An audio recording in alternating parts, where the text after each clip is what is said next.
On lichess and Twitch. International Master Will Paschall. We are back with the Ponda. Hey everybody, what's up?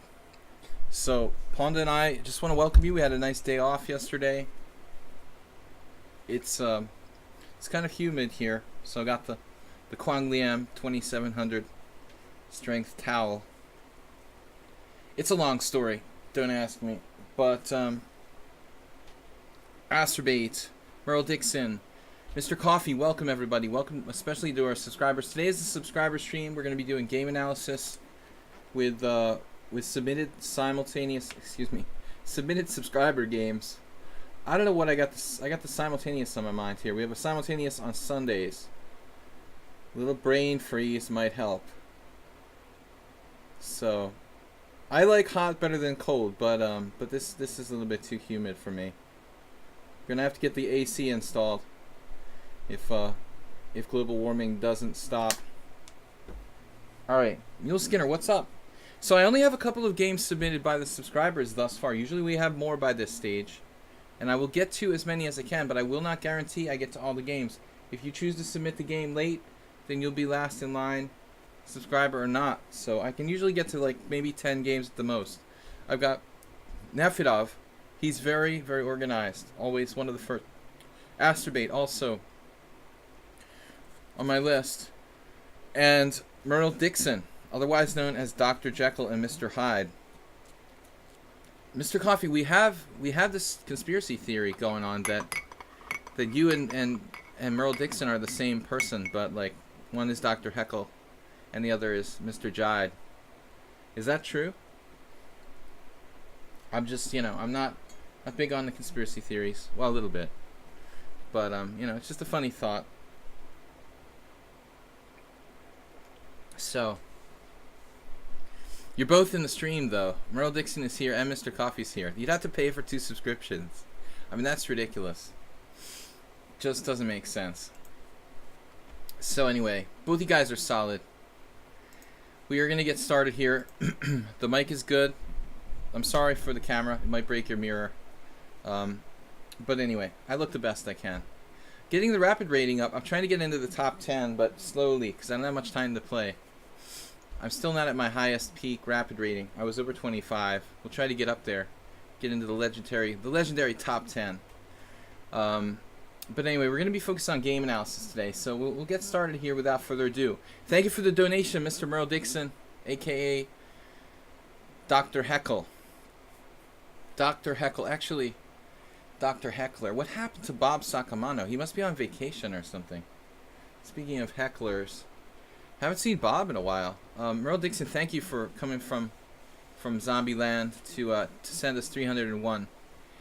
He takes the lead for the week. Merle Dixon with 301 bits. Thank you for the donation. 301 bits, the biggest donation we've had this week. He's bidding one more than JCS with 300 and Saul with 100. Thank you so much, guys, for supporting the stream. Our moderator, Mr. Soltiga, will be a little bit late today. Hopefully he'll be able to join us at some point. And we're going to get started without further ado. So anybody who wants to submit a game for analysis, please send me a message. Send me a message directly to Sparkle Horse on lichess with the game in question. Bob showed up at Soltigo's stream.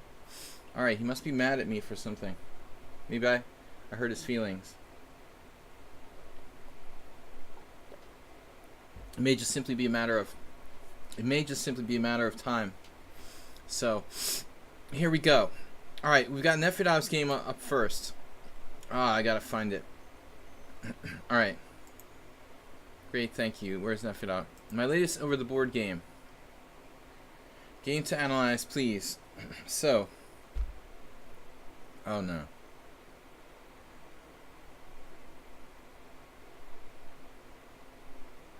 Now hold on a second here. I'm gonna need you guys to help me understand.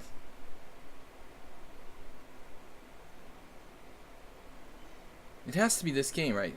It has to be this game. I mean, does that make sense? Now, Fidov didn't specify here.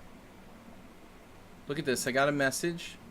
It says, my latest OTB game, lichess.org study.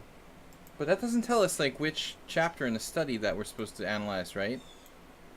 I like this. This is good. Chapter 1 is Summer League, but Chapter 6 is Chapter 1.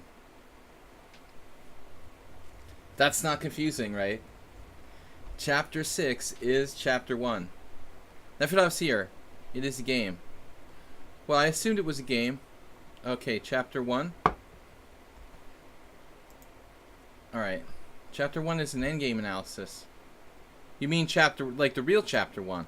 Alright. The real Chapter 1, stand up, please. It's a good thing, Nefedov, that you were here to clarify this. Because I'm just really dense. Alright, let's have some fun, guys. Good analysis today. E4, E5, Knight F3, and now, surprisingly, Knight to C6. Nefedov, what do you play against the Spanish exchange variation? Oh, no, you don't. You play bishop. You play F5. Alright. So, next time I'm white against, or black against Nefedov, I have a surprise for him. So here, bishop C4. This guy must have been reading my mind. He was studying with me or something. There's a date stamp on it. Okay, the date stamp is 7/8/18. Well, what does that do? You see, it all depends on where you're from, because in American, you know, that's like, what, the 7th of August. But if we were in Hungary, then this date would be like, let's see, day, month. No, actually, Americans put the month first, right? So, yeah, if you're in the USA, this would be like July 8th, 2018. When I read that, I'm thinking it's July 8th, 2018. But I guess Europeans, I guess you guys, all that are Europeans, whether it's UK or Hungary, they do it logically in order. It's just Americans that are messed up and put the month first. Alright, so it's like descriptive notation. Anyway, okay, Knight F6 and now Queen E2. Now this is interesting to me. I don't think I ever really thought about this too seriously. Huh. 7th of August, we're in Britain. Thank you very much. Not in the United States. Well, Hungary's like using the same system. It took me a long time to get used to that, Nefedov. But now I'm back here in the United States, and half the time I'm seeing things that are like month first. Queen E2. I was recommending, just to go on a tangent for a second, guys. I mean, I've been recommending this for a while, and playing Queen E2 in the Berlin defense with white. But why not? You know, why not here? It's not that much different of a position for bishop C4, Knight F6, Queen E2. Strangely, I've never really seen a top game where this was played that I can recall. I'm sure they exist. Johnny Hector, or Johnny Hector, and Dibiendo Barua. So take your pick. Barua might have been like the first Indian grandmaster. If I'm correct. Do we have any Indian players here to confirm? Tushar? Is Tushar here? Dibiendo Barua, possibly the first Indian grandmaster of all time. Alright. There's another one, but I think he was the one. Well before Anand. He's senior. Senior Indian grandmaster. But Johnny Hector specializing in Queen E2. Why not? Bishop C5. So the difference here between this and the Spanish is that there's more pressure on F7. So if you try to do something like, I don't know, G6, you'd have problems, I guess. Whereas you could probably think about trying to do D6. I mean, somebody actually played G6 here. Wow. Like, what happens if Knight G5? Am I just stupid or something? Is this not a possibility? Oh my god.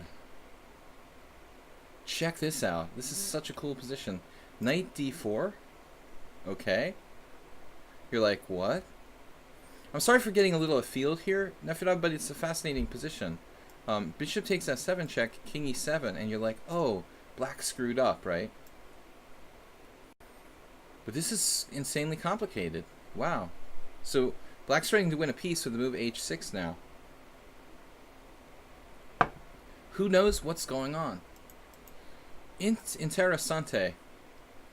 Muy interesante. So, alright. Anyway, just a thought. Oddly, you know, okay, d6 may be a real problem.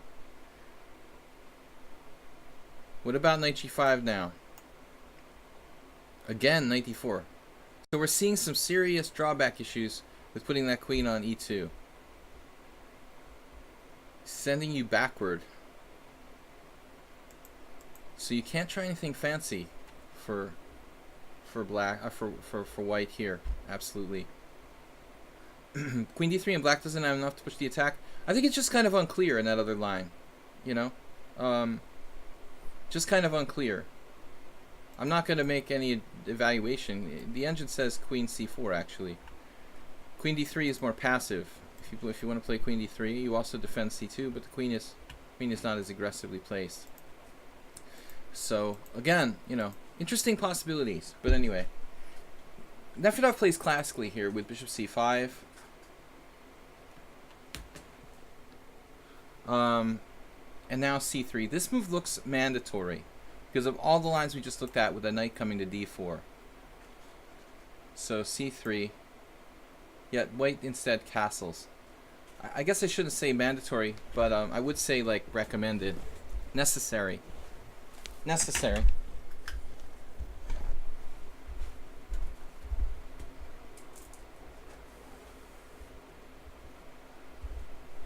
Just had to leave for a moment. I'm back, guys. So, necessary evil. I like c3 better because white will have options to not castle. Soltigo would appreciate. This is more flexible. I think c3 will always need to be played. There's like a 10% chance that we won't castle kingside. Whereas I think c3 is always going to be necessary. So let's play that move order. That scored better. Castles committing. Okay, you just castled. That's fine. You could play the same waiting game probably with like d6 if you wanted to. Nefedov, you should play a5. That's what the computer recommends. Not my favorite move, as you know. Castles. Once he's castled, you're okay to do that. This is passive. Again, seems stupid to me. Like, you play queen e2, not to just play a lame move in a normal Gioco pianissimo. The idea would be to try something tricky, like c3 and rook d1, or castles queenside, or just try to get something interesting. Now he's just basically playing the Gioco piano with his queen on e2, for no particular reason. You know, so Nefedov wants to play rook e8. I mean, you could play that move right away. Well, that's what I'm assuming, like rook e8. He plays h6 here. I'm assuming to stop knight g5, bishop g5. I mean, d6 is a normal move. Everybody played d6, Pavel, but you're afraid of bishop g5, presumably. Check out some Morphy games. We'll do h6, wait for bishop h4, wait for it, and then we go like king h8, and we channel the ghost of Paul. We're like, yeah, hovering our hand over this rook or something, and I try to play like rook g8. Maybe we'll have to preempt it with queen e7 or something. But once you commit that bishop to h4, black can try some really aggressive Morphy kind of stuff with like g5. So, I don't know. You know, h6 is interesting, but allowing bishop g5 is also interesting. You know, this looks a little bit. I mean, honestly, your move looks a little cautious, overly cautious. So bishop e3. Your opponent, by the way, playing very cautiously as well. Bishop b6. Again, you can also play d6, which is a good move because it's a developing move. If you're like a absolutely anal retentive purist, I would say yes, bishop b6. But I mean, this move is also good. White doesn't want to play this. You know, this is not really good for white. This type of exchange variation structure. Yes, you have to watch out for maybe bishop b5, but here you'd have knight d4. And then there'd be no way you could. Man, I never stutter like that, but there'd be no way you could play knight takes d4. What is wrong with me today? I think I had too much coffee. Anyway, all right, that's an alternative. You played a kind of routine move, bishop b6. It doesn't contribute as much to the position as d6. Here, it's like, wow, that's weird. I mean, this move doesn't really make a lot of sense if you're not playing c3 and d4. d6. Now, he could play d4, right? If he did play d4, you've got bishop g4. Ooh, that looks nice. That looks nice. Really nice. Too much coffee or not enough? I do stutter sometimes, but I've never had like a chronic problem with it. But maybe I had 3 coffees today, which is above the average. All right, so rook d1. So it's pretty obvious that he's trying to play d4, but he doesn't have enough security of the e4 pawn on the e4 pawn. Knight e5, controversial move. In that event, he could play bishop e5 and then go over here and back here. So I think that's kind of weird. Let's see what Pavel did. He took on e3. I don't know, guys. I just can't, I can't really stress enough how important it is to, especially if you're playing for a win, how important the idea of maintaining the tension is. Usually whoever blinks first is making some kind of concession. But White's play has been so hesitant that I think that you can get away with like moving your pawn twice. This is probably okay, for example. Forcing him to give up his center. Maybe he could play bishop b3 here. Then again, you have lots of options. Black very active. If he gives up his strong point, you take with the knight. I'm starting to like this position. Are we going to lose a pawn? Are we going to lose a pawn, guys? Is this for real? The knight f4? The end of the day? What's going on? Queen e4, very complicated. Too much to calculate. But black probably better with a very strong threats on the king side. Just a sample variation. It feels like bishop takes e3 is like releasing the tension. And not ambitious, not as ambitious as you could be. That's what I'm trying to say. So, if your opponent isn't much higher rated than you, I kind of frown upon this move. Now, he took with the pawn. I think this is good, or this is okay, as long as there's not a bishop on c1, because that can be kind of bad if there's a bishop on c1. Like, if you had a knight captured on e3, you took back with the f-pawn, you left your bishop on c1, that would be a problem. But the second point is that, why is this guy's rook on d1 now? If he's going to take with the pawn, he's going to wish his rook was on f1. But I guess at the end of the day, this pawn is okay because it controls the center. Anytime you have an isolated or double pawn that's controlling the center, it's probably somewhat justified. Okay, a little faster. We'll try to pick up the pace here. Knight a5, I don't know about this, as I mentioned before. I mean, he can play bishop b5, so...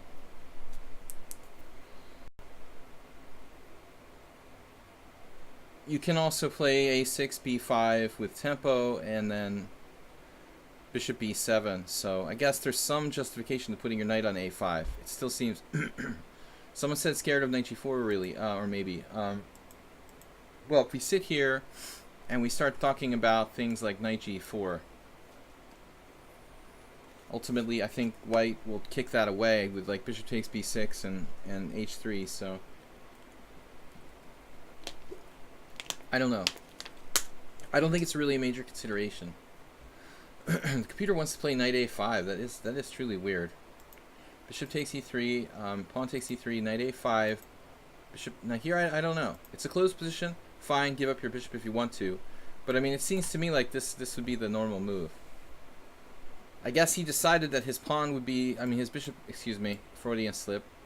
His bishop would be pawn-like on c2. It's pretty pawn-like, you got to admit. But I mean, on the other hand, he could play b4, maybe get it back out, kick it back out to b3, where it can function like an actual bishop. So I don't know. I'm kind of on the fence about this whole thing, the knight a5 business. But he just plays knight on bd2, giving you the bishop. You take his bishop, he takes here, it's a closed position, there's 16 pawns on board, so the knights are actually pretty decent, but I still I still think you have a strong bishop, because the position could likely open up pawn-like. So I take black. I don't care about your structural advantage so much, but I think in the long term the bishop still might be stronger than a knight. And then bishop e6. What do we want to do here? You know, we want to break open the position for black's bishop, I think. I'd like to play f5. Somebody mentioned knight g4, but knight g4 is not going to cut it. If this was a blitz game, I'd probably play something solid like queen e7. Because I want to be prepared for d4 and get my queen off this line. And then I'll start thinking about maneuvering and trying to play for f5. Because ultimately, the thing is, if we get in f5, we'll open up the position for the bishop, and we'll have an advantage. Okay, Pavel plays this, which isn't a bad move. Here. Yeah, I mean, I don't know what you're really doing with c6. I feel like black should be breaking with f5. You should break with f5 because this is opening game for the bishop. That's our advantage here. How do we do that, though? Can we maneuver? Again, you know, queen e7 might be a good move. So we're all set for d4. How are we going to deal with this? Maybe knight d7. Try to keep a strong point on e5. And then think about something like this, playing on the king's side. That's the way I would play it. You know, I don't know what's going on with c6. Not really sure what you're doing. This feels to me like you're playing without a plan. Bishop e6, queen b6. The pawns are not really part of the program. h3 here, okay, but what's the plan? Now he plays g4. He's shutting down the whole idea of f5. But at least White has a plan regarding the pawns. Now h5, wow. That's funny. I mean, with the queen back on d8, it looks a little more threatening, actually. But here, it turns out to be really strong. h5, breaking his structure. I really wish the queen was still back here, where it could patrol that diagonal, where we were attacking over there. So if we got the maneuver here, maybe Nefedov should be playing like the King's Indian or something. Alright, here, g6, d4. Now our strong point is melting down. Yeah, the computer finds an amazing move here, f5, but it's the move I was talking about. Really hard to play that. I mean, it looks like you're threatening, you're facing threats along the file. It all works tactically. It's really a kind of dodgy idea, dodgy looking.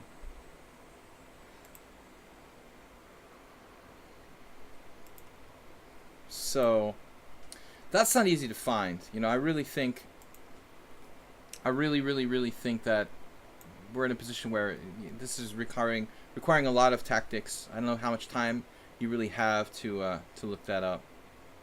So, all right. One sec, guys.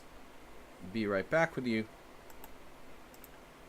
And we're ready to go. Guys, if you're interested in having a game analyzed, please send me the message on lichess. Let me check this. Crow Chess Fan, Mule Skinner. Crow Chess Fan, did you subscribe to the stream? Mule Skinner is a subscriber. Because I can't, and I may not have time to do non-subscriber games today. We're usually pretty full with subscriber games. If Crow Chess Fan is a subscriber now,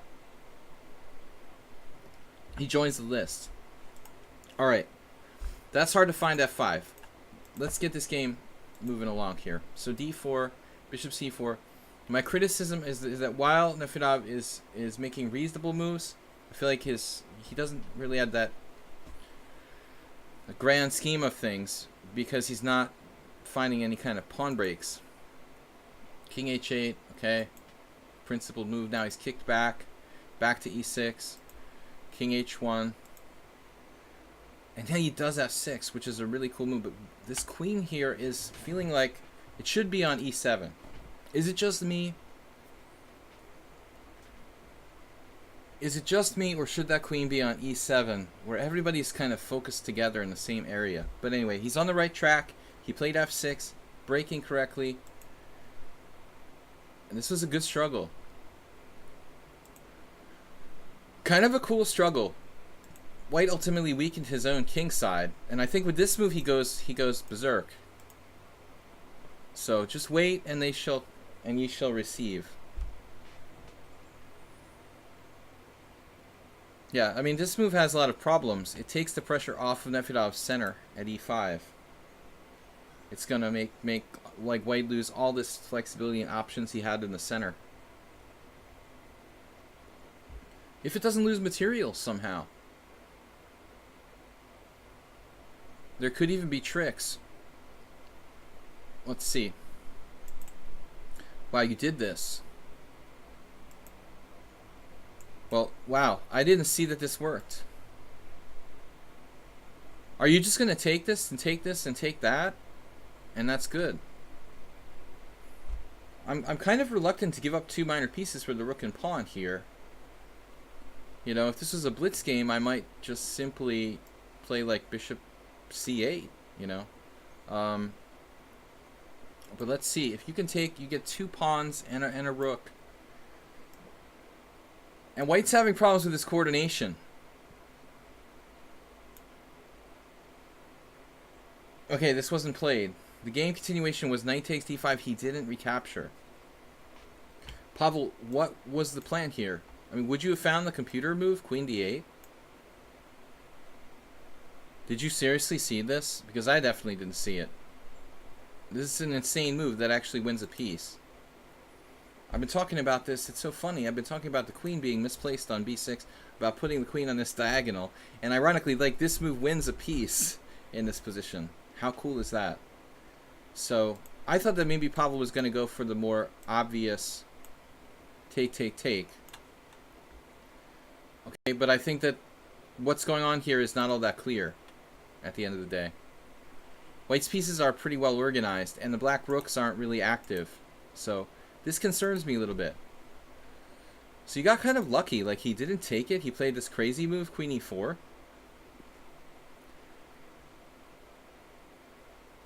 Which gave you time to play this really, actually strong-looking move, queen c6. I have to admit that I'm a little confused. And again, he misses his shot. Nefedov put in a long analysis based on knight takes c3. But actually, it looks like you have a plethora of moves in this position.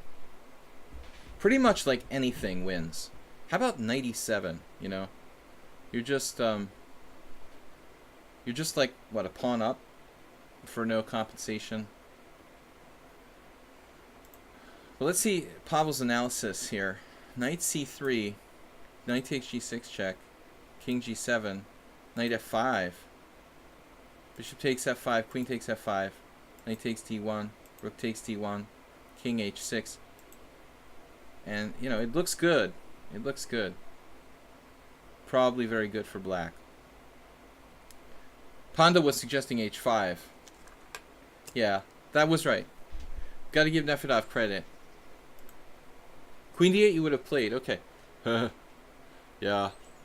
I like the h5 move. Alright, Pandas has a proclivity for rook pawns. They taste most like bamboo. So he said he did see queen d8. Good job. It was kind of weird though after queen c6. He misses this knight takes g6. Very complicated. I think that you might have both missed it after knight takes g6, rook takes g6, queen takes. I mean, is it possible somebody forgot like white could come back with like queen e4? But you have bishop d5. That's the weird thing. Rook takes d5, knight takes d5. Okay, this is a mess. This is a mess. Yeah, I don't know what's going on there. So king h2, a kind of lame move by white. White's passive. He's a kind of passive player in a way. Passive at the critical junctures. This move is also materialistic. Queen takes c3. So many weird options here. I mean, g5 hard to play. Weakening your king side, I agree. This is kind of hard. I mean, even though black is clearly better according to the engine, it does look rather scary. I would think for a while on this. Anyway, I want to finish this up. So Pavel took the pawn. This should be a mistake. Check. Rook takes g6. Queen takes g6. Oh my god, and black is lost.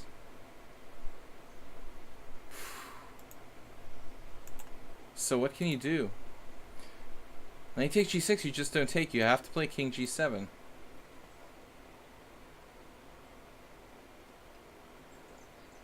It admittedly looks ridiculously scary.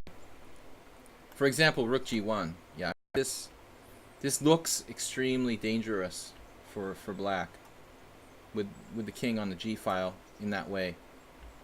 So I could see getting in time pressure and kind of freaking out here, which I think is basically what happened.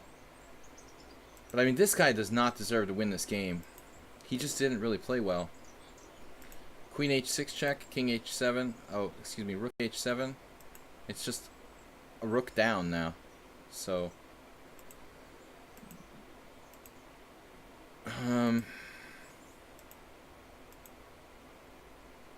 good enough. You're kidding me if this guy messed this up. There's no way this is gonna be, yeah, this is lost. So if we go back to move 28, I mean, you went from better to like lost, virtually lost in one move here. Slightly higher rated, you were in time pressure. Yeah, I mean, it's deceptive. We can sit here and say, oh, black's better, he has 2 good moves, it's +1. But actually, you know, g5 looks like a scary move to have to play because you weaken your king side to some extent. And I could see wanting to play something cleaner, but it's actually pretty strong. Here, here. You have to calculate this though, you know? I mean, this is the funny variation. And maybe you didn't go this far with your analysis. But ironically, I guess black is winning. You know, maybe you even look at something like, no, that doesn't work. Never mind. White was bluffing, but queen takes c3 seems weird. I mean, even worst case scenario, knight takes c3, queen takes c6, b takes c6, rook takes d6. How bad is this? You're still up a pawn. I mean, there's nothing to fear here. So, the worst case scenario, you like lose your pawn back. Anyway, thank you, Nefidov, for submitting the game. It just went off the rails in a game that you definitely shouldn't have had any trouble. Alright, so our next game is Asterbait.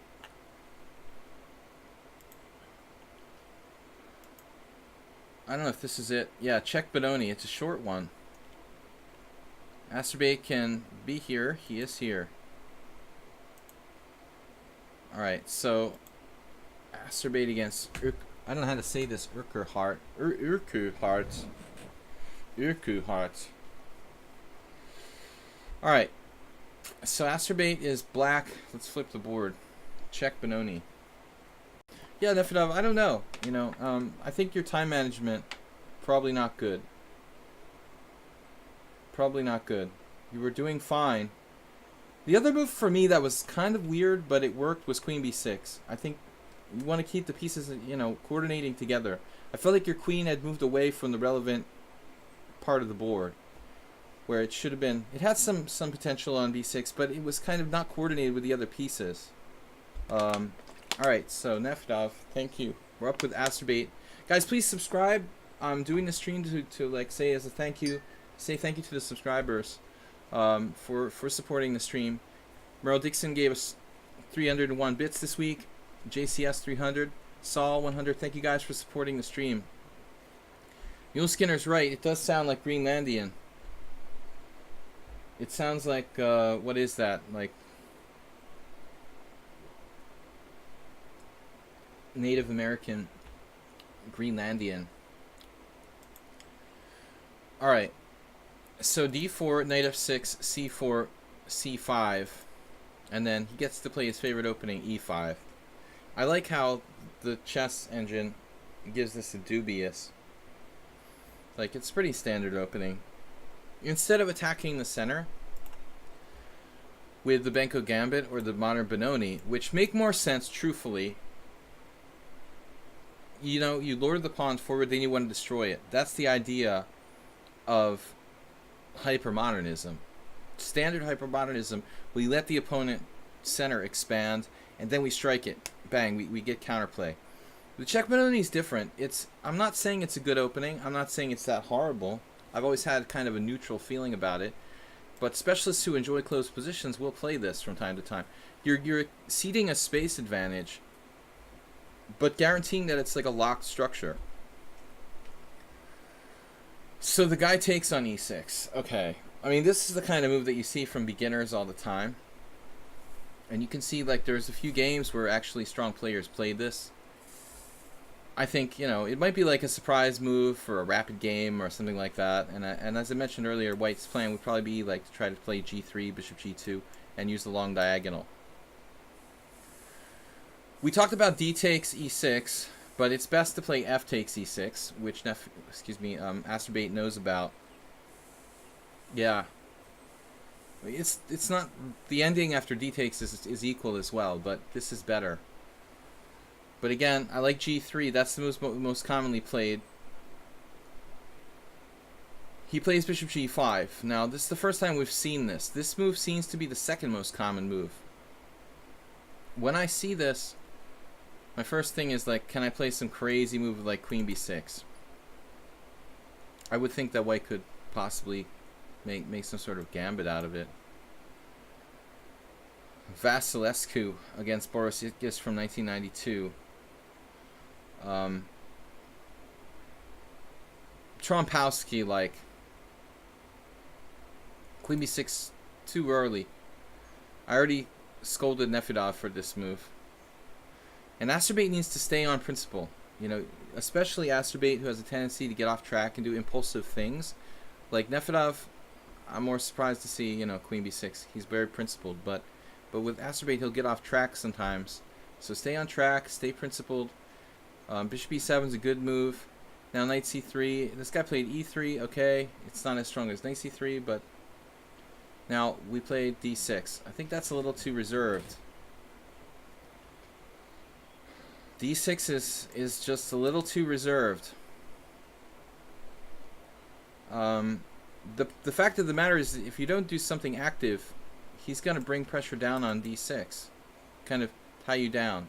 The Danish GM Schandorf, he raged against the Volga in his commentary during the XCon in Copenhagen last week. He hates the Volga Gambit or something? Is that what you're saying? Yeah, they call it the Volga. That's, I guess, the Russian word for it. Maybe Schandorf is secretly a Russian. But, no, I don't know what you guys in Copenhagen call it. In that country called Denmark. I guess all over Europe, maybe it's more openly called the Volga. Ironically, because Paul Benko immigrated to the United States, you know, I guess all Western chess writers like call it the Benko Gambit. Even though he's originally Hungarian, he lived like half of his life in the United States, and probably that's where he became famous for playing the Benko Gambit once he emigrated to the United States. It's really an American name for a Hungarian named opening. Anyway, I don't like d6. While it's not a horrible move, it's too passive. I like castles because that's a move you can definitely count on being correct, but that's just delaying the inevitable here. So it looks like you got to go for it with d5. Ultimately, there is a little question here. I mean, what's the follow-up, you know? This pawn looks a little funky, but it is hard to attack.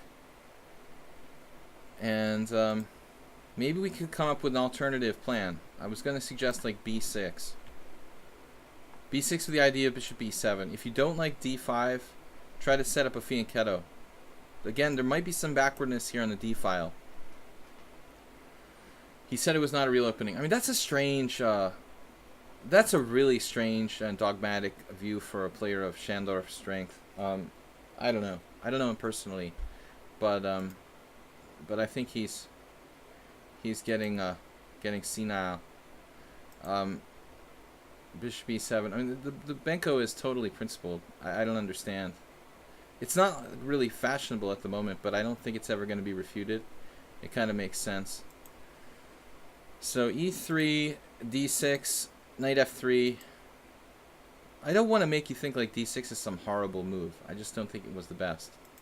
So, yeah, I mean, this, I thought maybe this was your idea, but the problem is, now there's just a lot of weaknesses on the white squares.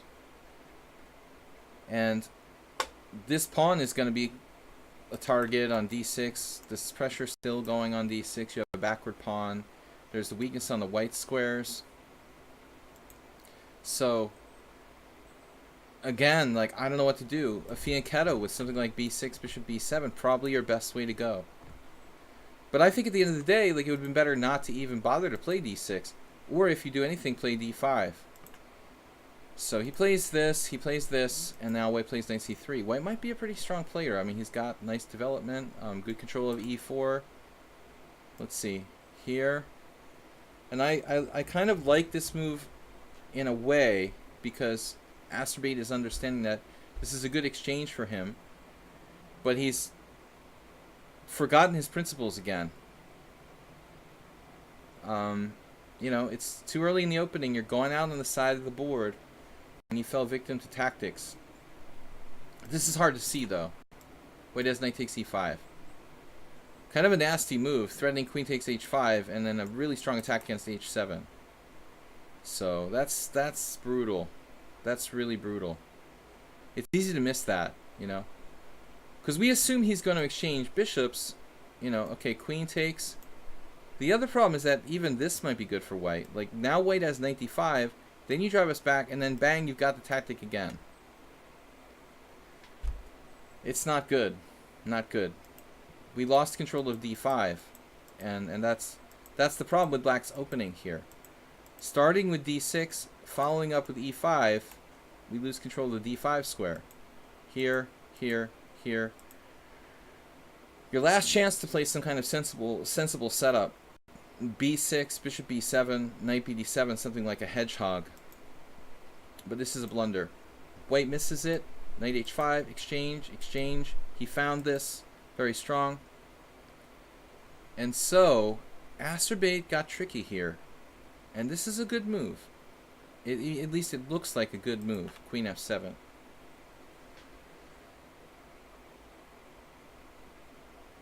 On the surface, he's thinking, he's defending, he's got the stuff on f2. But the problem is, you know, actually, even just castles is a good move for white. Egan. Egan. It's Egan. You're phonetically saying yes in Hungarian. Alright, so even this fails. Like, check it out. Like, bishop g4, bishop takes h7, check. Poor Asterbate, there's nothing he can do. So, the problem was, Asterbate, you left the d5 square on a half-open file abandoned. You abandoned the central point. And it wasn't a good plan from the beginning with d6. This guy, he messed up, though. He played this, you played this, and he messed up and he played knight takes e5, allowing mate in 1. Ouch. That was the point. Queen takes f2. And you didn't play it.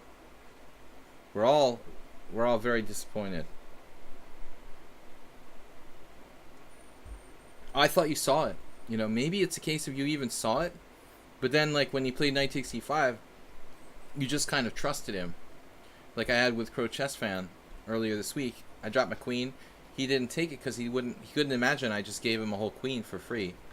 Possibly you saw queen f2, and then, like, when he allowed it, you just didn't believe it was even possible. It is hot here. Bob, what's up? It's very hot. So, yeah, that's the way it goes. So you just took back on e5. Not a bad move, though. It's always handy taking a free piece. So d takes e5, knight e7 check, dropping a second piece. Actually, it's not dropping a piece. This is just an exchange. You know, queen e7, queen h5. Fool me once, shame on me. Fool me twice, shame on you, right? So, mate. Alright, a lot to learn from that short game, positionally. But d6, e5 is not good. You know, you have to play either d5 and a structure you get in the Blumenfeld, or b6 and bishop b7. Not taking on e7 it's not a good move or a bad move. I think it's like a neutral move to me. It doesn't matter, Arsenal, you know. Either way, you're up a piece. For me, it doesn't matter. You know, I'm indifferent. You know, this is fine too. You know, I'm up a piece this way, I'm up a piece the other way. For me, I don't care. It's a good move in the sense that it gives him a chance to hang. I agree. It's a good chance for White to hang mate in one for one more move, Arsenal fan. And that's what he did. So it gave him one more chance to go wrong. Thank you for the games, guys. I got Nefredov, Asterbait. Now Merle Dixon is up next. And then Mule Skinner. Let me know if anybody else is going to submit a game. So, Mule Skinner. Merle Dixon is up next. So Merle Dixon said that he believes that Dr. Jekyll might appreciate my thoughts on this game as well. Okay, this is the game I played with Mr. Hyde during our simul on Sunday, guys. By the way, tomorrow morning, Friday, 10 a.m. EDT, is Blitz with everybody. So Open Challenge is Blitz tomorrow. 5+3 casual, 10 a.m. Be here. Please support the stream, guys. Make a donation. Bits are welcome. PayPal donations are welcome. Also, check out my YouTube channel, Video Chess Training on YouTube. Alright. So, Dr. Jekyll and Mr. Hyde. Let's check this out. This is his game with me. Felt like a good game at the time. And look at the, you know, Stockfish here. 13 cent upon loss for me with 2 inaccuracies. 11 cent upon loss for Dr. Hyde with 1 inaccuracy. Not shabby. Of course, it's not a super long game, so it's conceivable that we played that well without, you know, using any engines or anything. When you see 15, 20 move games with really low cent upon loss, you know, it's one thing. When you see like 40 move games, you know, it's twice as unlikely. That's what I'm saying. If you got a 20 move game where the 2 players played almost perfectly, that's can happen. But when you see 40 move games, it's almost always like an engine or something. This is only a 20 move game, and I thought that both sides played very logically. So I'm white. It's c4, e6, knight c3. Okay, Mule Skinner's on the train. Bishop g5, bishop e7, e3. So this is the so-called Mr. Coffee variation. See, this is why the conspiracy theory started. Because Mr. Coffee had a game with c5 that he showed me. And then within, like, literally a few days of that happening, Mr. Hyde shows up and plays this against me in the simul. And I just thought that's too much of a weird coincidence, you know? What is the chance that this move, basically, you know, not even existing in theory?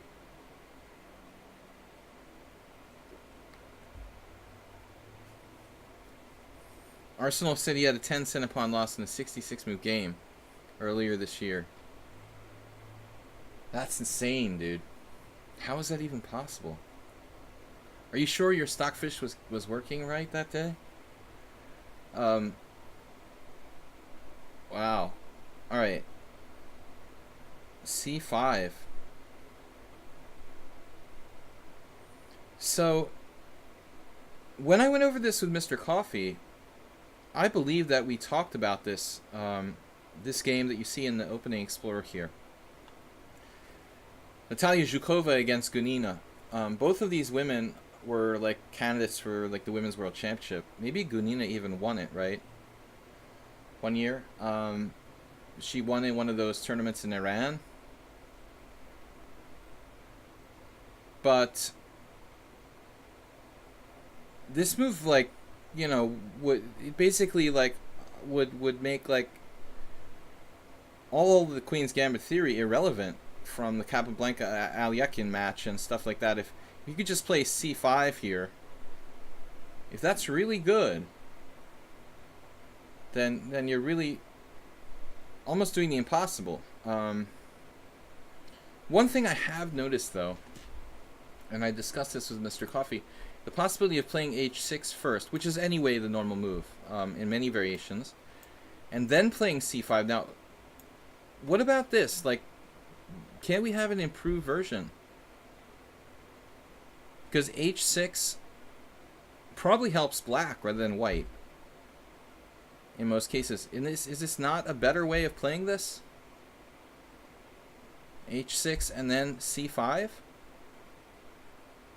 Look, there's 3 games. This refutes the Queen's Gambit. It equalizes.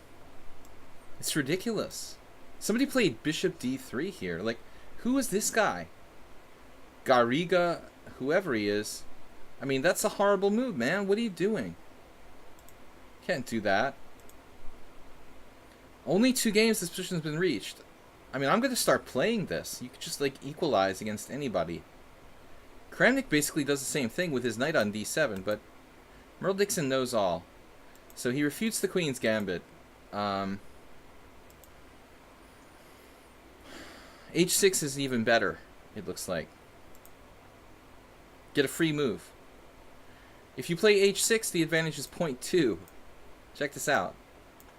Now maybe Kramnik's even better. We had a game with somebody like that on Sunday as well. But this is 0.2 advantage, and if we go here without h6, it's 0.3. So that's how big my advantage is now, 0.3. And I played the best move. D takes c5. So just a couple games. The Gunina game stands out because those players know that this is not right, like not main line.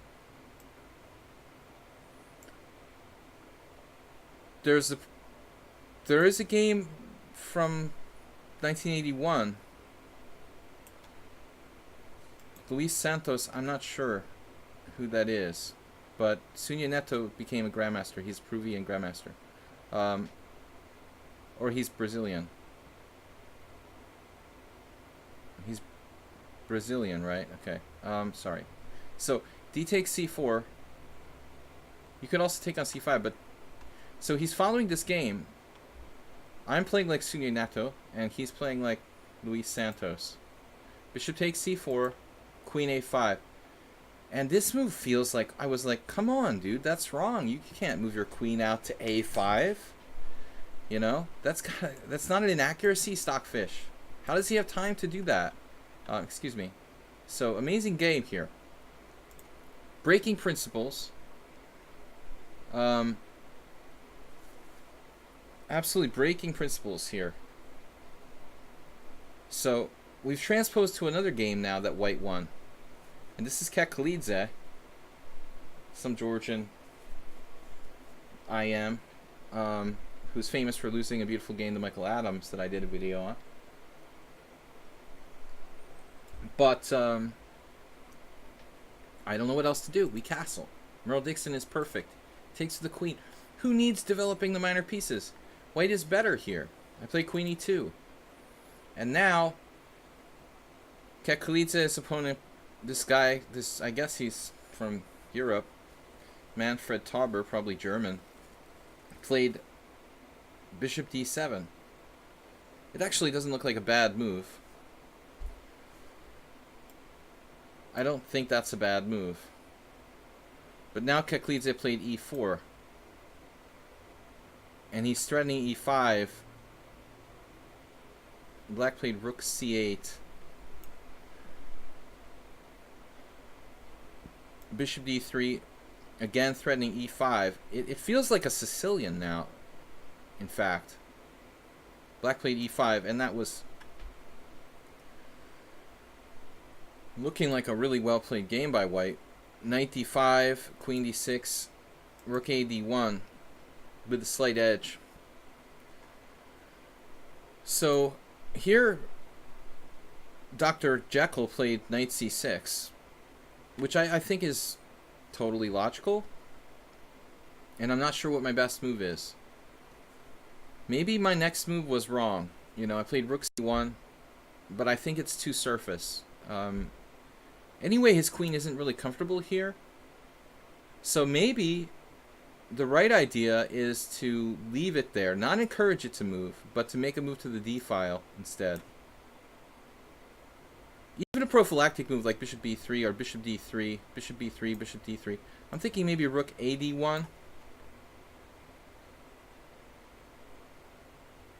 Soltigo, thanks for making it. So I think this move might be bad for me. It's like too artificial. He's going to move his queen anyway, so why encourage him to do that? Just a robotic developing move by me. I can play bishop takes f6, but it's not much. Bishop takes f6, bishop takes f6, knight e4. I mean, is this serious? Is this seriously anything? Does white have an advantage here? I mean, it's claiming something. Maybe we have something. It's almost like Capablanca-like. But maybe we need to be a little more simplistic. Try to play more like Capablanca. So I tried for keeping the pieces on, which it seems principled. Rook a(c1), h6, bishop h4. Now a6, he's got all the time in the world apparently. Rook fd1, and then queen h5. And now I guess my move is okay, but I lost all my advantage somehow. I just don't know. I don't know what I'm supposed to do here. Bishop d3. Rubinstein was big on like controlling the e4 square and this kind of structure. So I played a little bit too passively here with bishop g3, I guess. b5, bishop d3, and now bishop b7 is okay, but he went for more. He played knight b4. I go back, bishop b7, and I thought at this point I had no advantage, and I don't know if I even have an advantage here. So I don't really see it. Apparently, this cleaves the idea of playing e4. But I didn't really understand this until now. This move simply takes away the d5 square from his pieces, and I think that would have been leaving me with like a very little chance. But I didn't do that. I played robotically here, allowing the exchange of queens, and all advantage is gone. So knight e5 is actually one of my two inaccuracies, and now it's just equal. Basically, Merle Dixon played almost perfectly. Where was his inaccuracy, by the way? He was nice enough to give me a draw in a slightly better position here. Knight takes d5, bishop takes d5. Seems like his file is more relevant than my file. And he is also threatening bishop b3. So it's kind of awkward. After f3, I probably would have played that. Bishop b3. I can't play rook c1. I can't play rook d2. I have to play quite an awkward move here, rook e1. And this looks a little weird, honestly. I'm lucky if I'm not losing after b4. So, but I still don't understand, where was his mistake? Oh, c5 is dubious. Okay, can somebody fill me in on why this move is dubious? I mean, I know that it's supposed to be dubious, but I'm not seeing how dubious it really is. This was Merle Dixon's only mistake in the whole game. Alright. We got a game from Bob, Mr. Bob, to analyze. Alright. Crow Chess Fan, if you're not a subscriber, I'll only go over that game if there's no subscriber games to analyze. We will try, if we've got time and the subscriber games are, done. So, Mule Skinner said what? Great game, I can compete. 7 act in a 30 moves game. 7 AC, no. ACL. What is ACL? See, what am I doing? Oh no. Oh no. Alright, I added a window over there. Sorry guys. I did a crazy thing. Oh no. Sorry, I messed up the screen. No, you guys can't even see that. Alright, never mind. Yeah, Bob, instructive. Instructive. This is not a bad variation to play for a draw, actually. The centipede, average centipede loss. I just, call it CPL. I don't know. I made it up. So ACL. I don't know. Seems weird. So, who cares what it's called anyway? Don't know my abbreviations. Gunina has been training. Dr. Hyde. Man, I got a little bit of lag or something. I shouldn't have lag. Where's not letting me grab this game? Mule Skinner, I'm gonna have to copy and paste. All right. Where is Mule Skinner's? I'm gonna copy and paste this. Copy and paste. All right. I think that should work. All right. So Mule Skinner is white against Shirzad. 7 cent upon loss? Are you serious? What are we doing with these games? You guys are too good. So he's already analyzed this with the engine. I'm not going to bother to turn it on. He's calling people Bob again. I didn't do that. I was calling you Bob. Alright, Twin Peaks. It does that to me. Did you want to take a look at the 10 cent upon loss game? You know, Arsenal, you're welcome to submit it. That's the theme of the day, is like games where people play perfectly. So Mule Skinner facing his own favorite defense here. I said very instructive game, Bob. You have that effect on me, Bob. You're talking a lot in the stream, and then you get my attention. And so I think everybody is Bob. Alright, I had a dentist I saw for the first time this last week, and he calls everybody Larry. One of those, like, basic names. Alright, so let's see what Mr. Mule Skinner can do against his own opening. Black play D takes E4, giving up the center. Now he takes E4, and now, for the next trick, B6. I've never seen this played.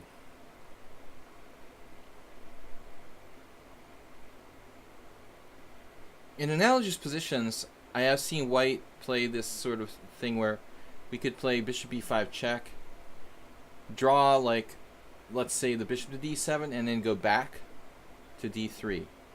Or, you know, induce black to play c6 and bring the bishop back to c4 or d3. But I guess we should wait until white at least has played knight f3 and protected the pawn on d4.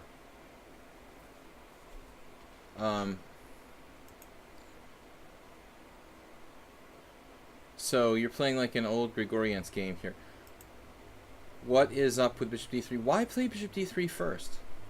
I mean, I don't really understand. I don't think this is a great idea. It's almost like giving up options, like reducing your own options. You've got to play knight f3, man. I mean, why not play knight f3 first, and then when he goes bishop b7, now you can play bishop b5 check. That's what all the strong players did. In fact, Gusena beat Carlsen. Whoa, what is this game from? This has to be from like that evil chesssite.com. It has to be like a Blitz game or what is it? The World Chess League? The World Computer Human Hybrid Chess League? Bishop b5 check? I mean, that's totally logical. That's my whole point. You know, what we do is we induce c6, and then we come back. And now your bishop's buried. Haha. Nice bishop on b7. So, Mule Skinner said it's a+3. Okay. So I don't see the point of bishop d3 rather than knight f3. Knight f3 is like you're always going to play knight f3, unless you want to play for cheapos like queen f3. Misha played queen f3. And while this move is entertaining, it's probably not quite as correct. I mean, there's some awkwardness to white's position after that. So, knight f3 is just a no-brainer. He played bishop d3, and black played queen takes d4. And now check. Bishop d7. Queen takes d4. Oh my god. Bishop takes. Knight e2. Yeah, you're thinking here though, there's got to be something.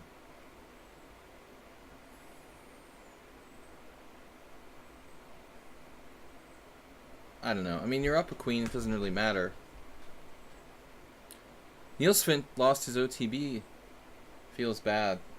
Sorry, man.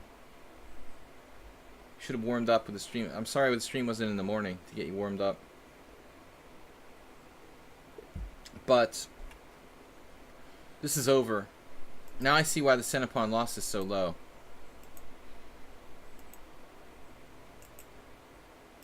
This is ridiculous. Alright. Let's see the final. The finale. A mate. There's no mate. I wonder what made Milskinner submit this game. What made you submit this game in particular?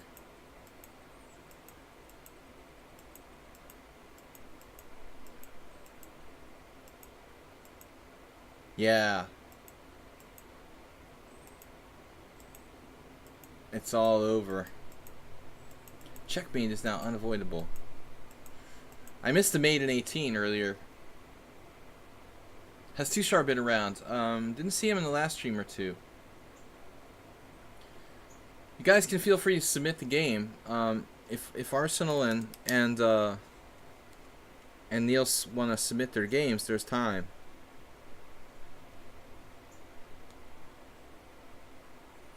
Alright, Bob is next. Not much to talk about here. But I thought the opening was an interesting talking point. Neil Skinner. I mean, that's the only real relevance here. But I don't know. I mean, Tal's move is speculative and all that, you know. But it's like at the end of the day, you're putting your queen in the wrong position. I mean, I just think you play knight f3, black does whatever, and then you're playing bishop b5 check next move. Maybe he should play knight f6 or something. We played knight takes f6 check. What about this? Knight takes f6 check. If queen takes f6, bishop g5, we trap the queen, right? It's not quite trapped.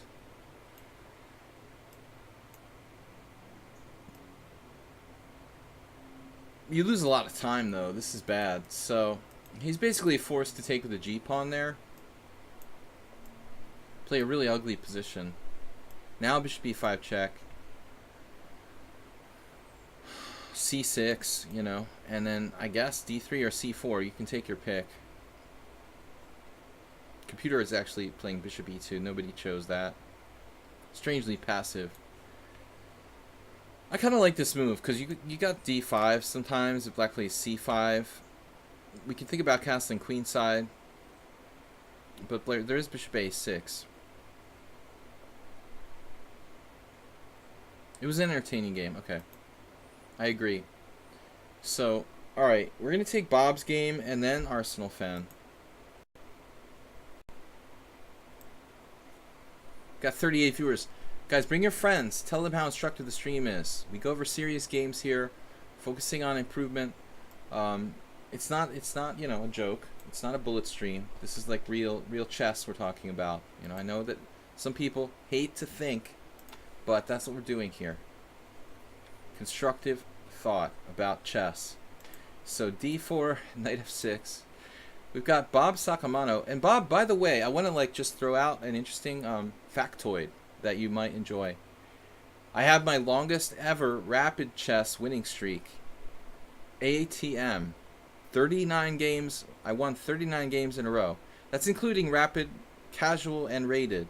But you guys want to know who the last person that I didn't beat was 2 weeks ago. Ironically, around the same time when Bobby Sakamano played this game with Arsenal fan, Mr. Bobby Sakamano drew me in a casual game. And that's the last game I didn't win. The 40th game ago. My 40th rapid game ago, I drew with Bobby Sakamano. I won every one of the 39 since then. But, okay, just an interesting fact. So e6, knight c3, bishop e4, it's a nimzo. Bishop d2. Okay, this This isn't like a move without a name. It goes back. It has a long history. It was played by Alyoukin.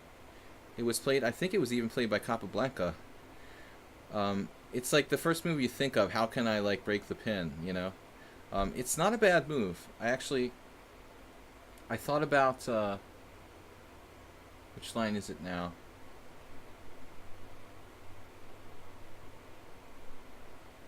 I thought about trying something here. Let me see. Castles e4. Bishop takes c3. It's not this position.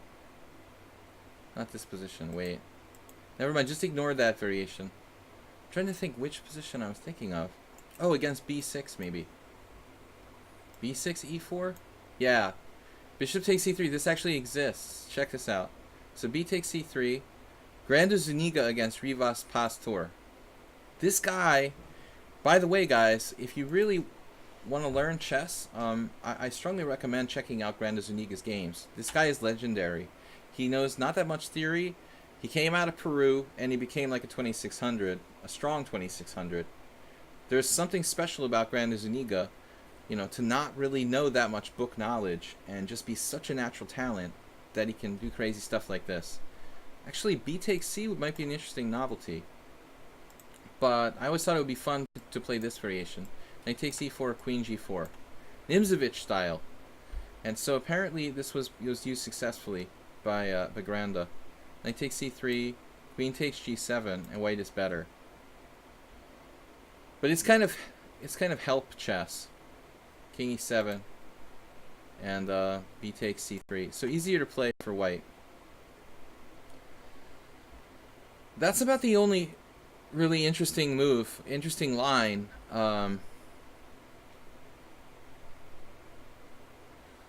Thank you, Mule Skinner. Yeah, we offer different things. So it's just a matter of what you want, you know. You can also watch people like building box forts on YouTube or something, or maybe just pretty much anything. It's a matter of what you want to get out of your time. I try to be entertaining and instructive at the same time. So queen takes g7. Yeah, if you're gonna make this work, this Grande Zuniga, this is the only fun variation you can really work. There was another game Grande won with white in this line last year, but it wasn't about sacking a pawn.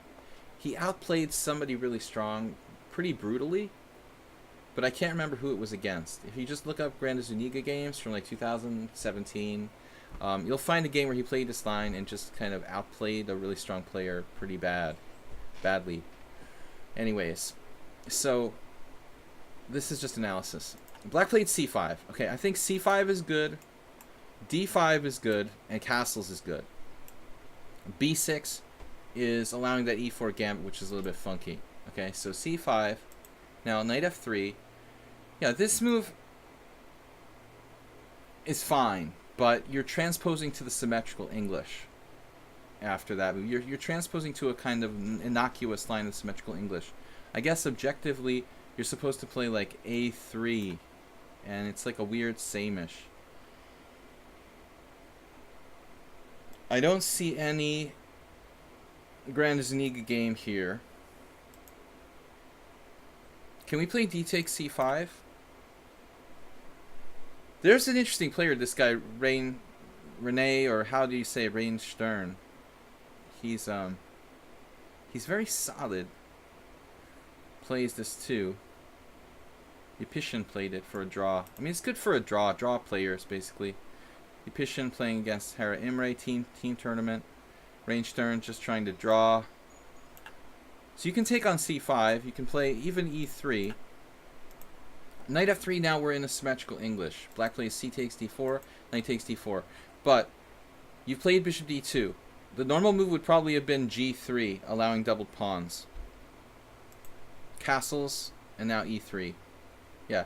Vasily Smyslov, circa 1990.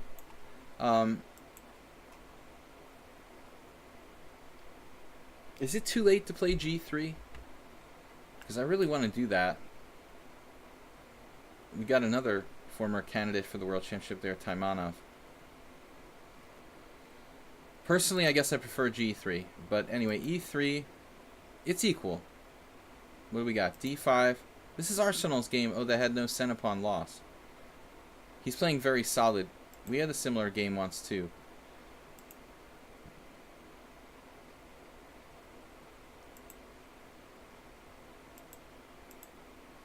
So this is actually an old game, Dao Tian Hai against Gaia Magami. Taking the fun out of life. Gaiam is the guy who plays the Blumenfeld Gambit. I mean, I don't know what the move order of this game was. It had to be a Nimzo, practically. It could have been a symmetrical English, actually. But bishop came to b4 later. Dao Tian Hai just trying to draw against the higher rated. Actually, he was higher rated? No, they were the same. Okay, I don't know. It seems like White's playing for a draw here when you're looking at Grandmasters playing. If we're talking about Arsenal fan against Bob, I don't think he's playing for a draw. He's just trying to play like normal moves. But when you see, when you see Dao Tian against Gaiam, I mean, this is a guy who seems like he's trying to just draw. So knight f3 was played in those games, but Arsenal fan plays a more constructive looking move, b3. Constructive or destructive? What do you guys think about this move? There's an argument for both, right? I mean, you might be able to play bishop c4, but you can't do that without hanging your pawn on g2. If you got a dubious move in this game, it would probably be if you had a center pawn loss because of inaccuracies. I'm surprised this isn't one of them. White. Because b3 is like weakening your queen side without a good reason, and you're not threatening bishop c4. That's why all these guys played knight f3. And White's negative 0.1. This is please draw, as Grandmaster Peter Lukács once said to a colleague of mine. Draw, please. Queen takes d2. Kharitonov. Anyways, Arsenal didn't have the stomach for that one. So, e5. Now he's like forced to play knight f3. Thank you very much. No mistake there. Take with the knight.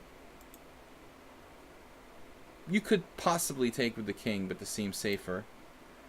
Knight c6, and then black is plus 0.1.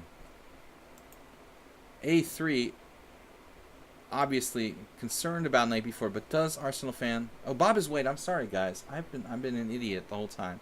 I was thinking Bob was black and Arsenal was white, because Arsenal actually has played like this with white a little bit like this against me. So I started to convince myself that Arsenal fan was white. Sorry about that, guys. You probably tried to warn me, but I got carried away and I wasn't paying attention. I see now Bob said this is me versus Arsenal. I understand. But Arsenal has played this type of thing exactly with white in a similar way against me, so I was convinced. So, Arsenal's black. Yeah. I thought a3 was slow, actually. b4 definitely looks slow. Now, instead of rook c8, maybe we do rook d8. I think this move is very tempting. Because with rook d8, we're threatening, like, bishop c4, rook takes d2. There's that trick, and there's also the king coming to the center with king e7, king f8, king e7. So I prefer this move to rook c8. I think this more incisive move. Bishop c4, can we play this? Maybe this is a bluff. It doesn't work. I don't know. You get a rook on the 7th, that's not nothing, you know? Give up the bishop, but we get the rooks doubled, and we have a rook on the 7th. Maybe not bad as well. You're the same person, no, but you both have stable, basically stable styles. So anyway, rook c8 doesn't do as much. The problem is your knight is blocking your play. And where's the knight going to go? After b4, I don't really see where that knight's going. a5 I understand, but it seems like, why the heck did you play rook c8 if you're going to play a5? Maybe it would have been better, in that case, to play like rook fc8. Anyway, okay. a5's not a bad move, probably. Not a bad move. But you played a6. Yeah, this is okay, but it's passive. Here. Again, a5. Rook fd8, good move. h4, just for the pawn, though. Oh, you must have been playing this for me, right? Oh, h4 in this position and ending. Alright, h4 grabbing space. in a vacuum, it's probably not that bad of a move, putting your pawns in the right color. But I mean, there's certainly like more fundamental things we could be doing here than playing h4.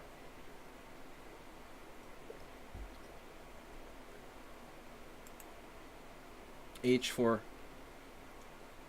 Okay, this is Arsenal gets 2 games analyzed for 1. Bishop d5, blocking your rook on the d file. I'm thinking, bring the king to the center. I mean, why don't we do that? You can also play knight e7 and just take over the line. This is kind of unpleasant for white. Arsenal's definitely better now. But he played this, feels like a kind of one-move threat, interfering with your own rook. f3, f5, fine, and then h5. This is a bad move. I mean, h5 actually fixes the pawn on the wrong color, could potentially become a weakness. If I could play king f2, I'm playing it here. You know, don't be paranoid about the unprotected knight on d2, because black can't do anything with that. We call this the pork chop where I come from, long ago. You could start the game with f3, king f2, and h4. Now, I don't know if that's called the pork chop in other places, but it's shaped like a pork chop, and that would be your first 3 opening moves: f3, king f2, h4. It never really worked for me. Now, h4 in and of itself is one thing, but the f3, king f2, h4, it never really worked for me. h5, bad move. King f7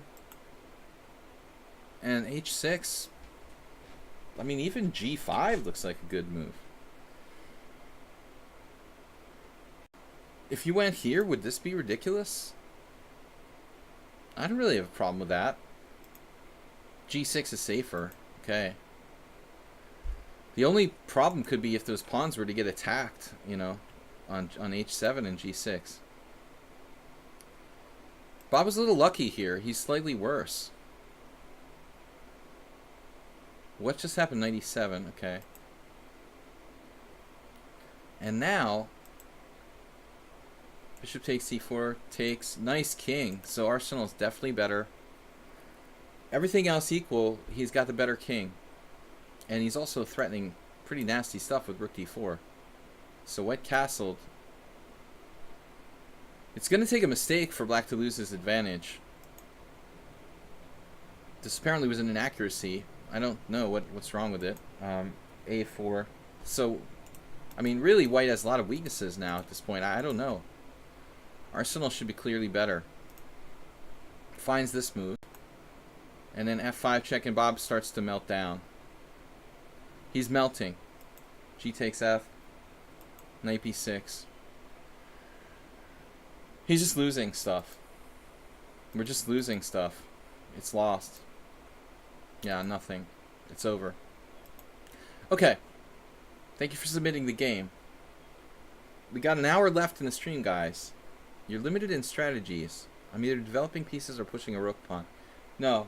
I mean, pushing pawns, just pushing pawns is not a strategy.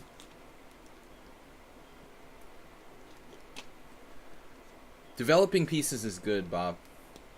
But with pawn moves, you have to take care. A number of people that I've, taught lessons with have a concrete problem with it. Also, certain players on the stream have had a concrete problem with it. I worked a little bit talking to Juicebox Wizard about it, and he had a problem where he was like making a lot of weakening pawn moves. And I mean, at the end of the day, it was just like, look at these pawn moves. What did they do? All they did was like give Arsenal fan targets. It was a perfectly good game to a point, and then Bob ran out of plans.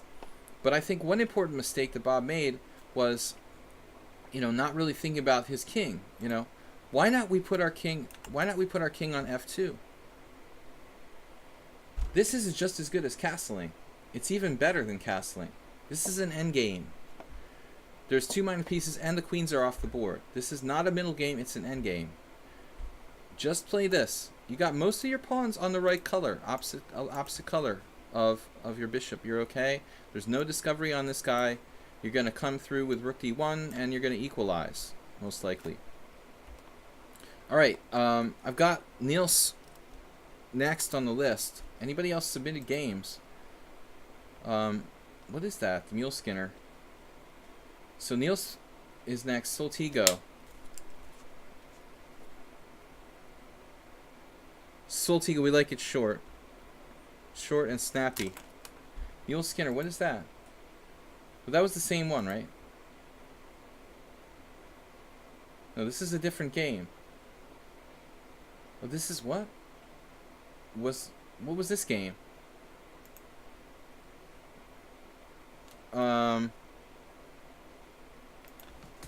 Let me know, guys. Yellow Dragoon, what's up? How's the Irish Championship going? I didn't see your latest result, but I saw you started pretty well. Mr. Yellow Dragoon is Henry's playing in the Irish Championship. What's the news? What's the news, man? So, anyways, let's get rid of this. Go on to the next game. Currently not so well. You lost to a certain bottom seed. Uh-oh. Gotta turn it around, man. Who's rampaging through all his opponents? He's probably playing a lot on lichess or something. That's the worst, man. Those underrated guys. You gotta dodge them somehow. Just don't play little kids. I don't know what to say. I mean, you're pretty young yourself, but is it like a really young kid?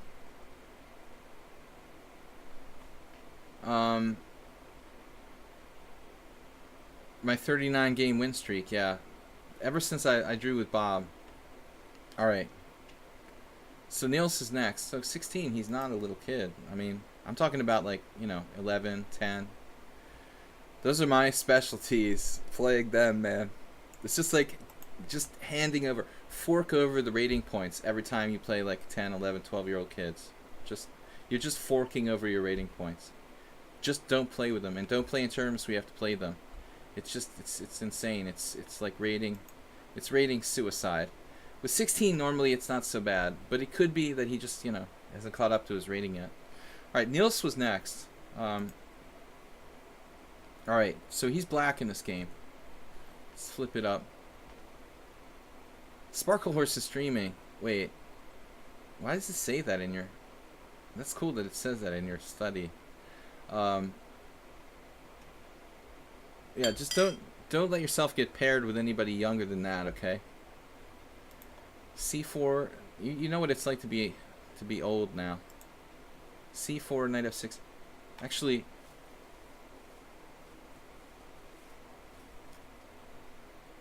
G3, whatever.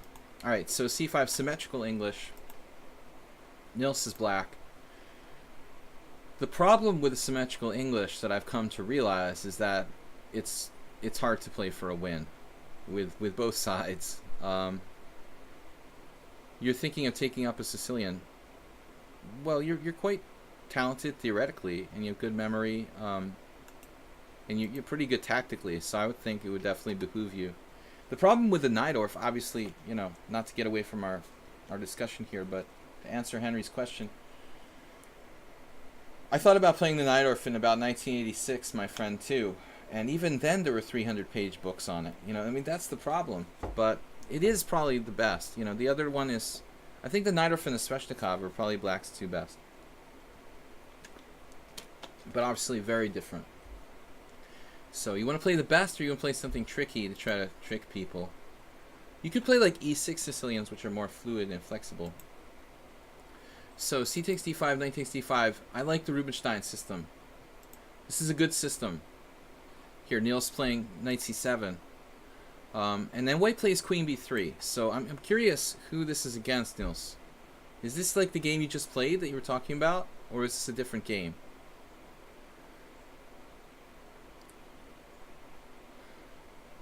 The dragon is very hard to play. If you're like an expert, you can probably beat some weak players with it. But even then it's hard. Every like 10-year-old kid knows the dragon theory like 30 moves deep.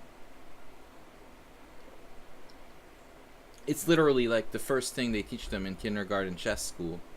So I tell my friends who play the dragon to not play the dragon against 10-year-old kids, because they'll be out prepared. theoretically. Okay, so queen b3.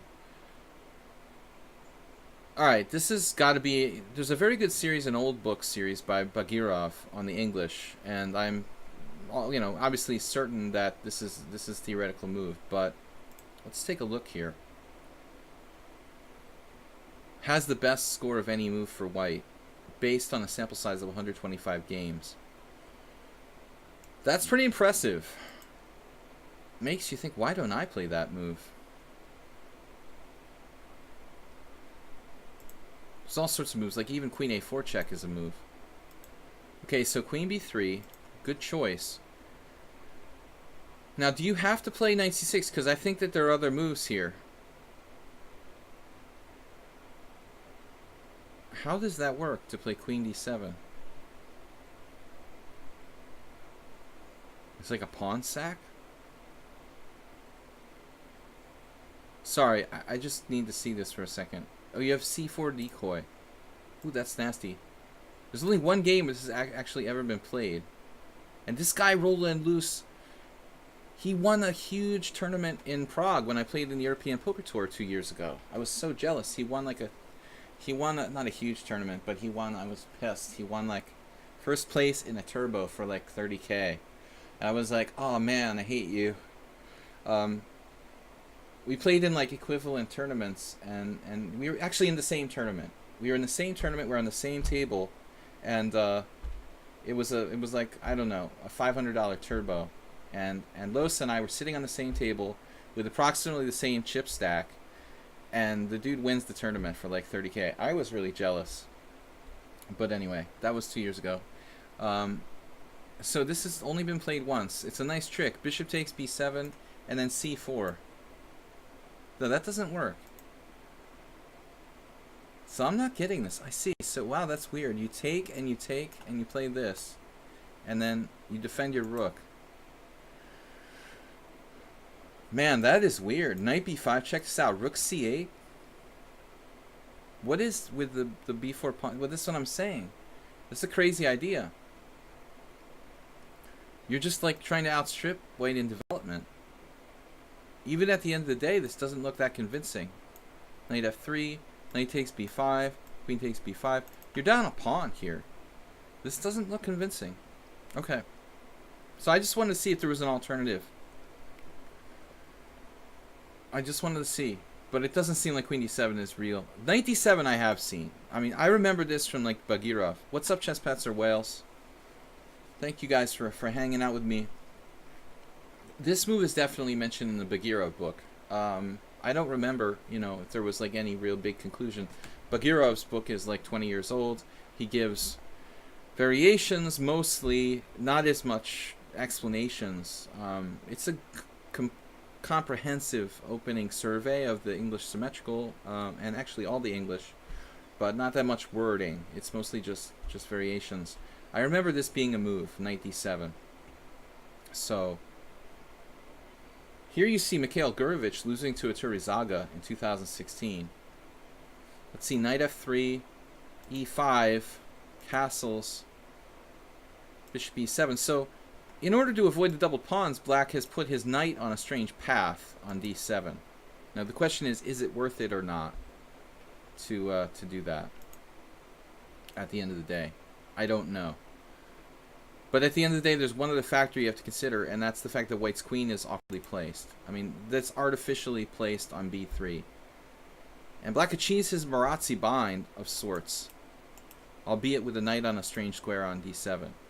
So something to think about, Niels. If you play this again, you might consider going with knight d7. So I'm going to assume you're... Oh, he didn't take it. I'm taking...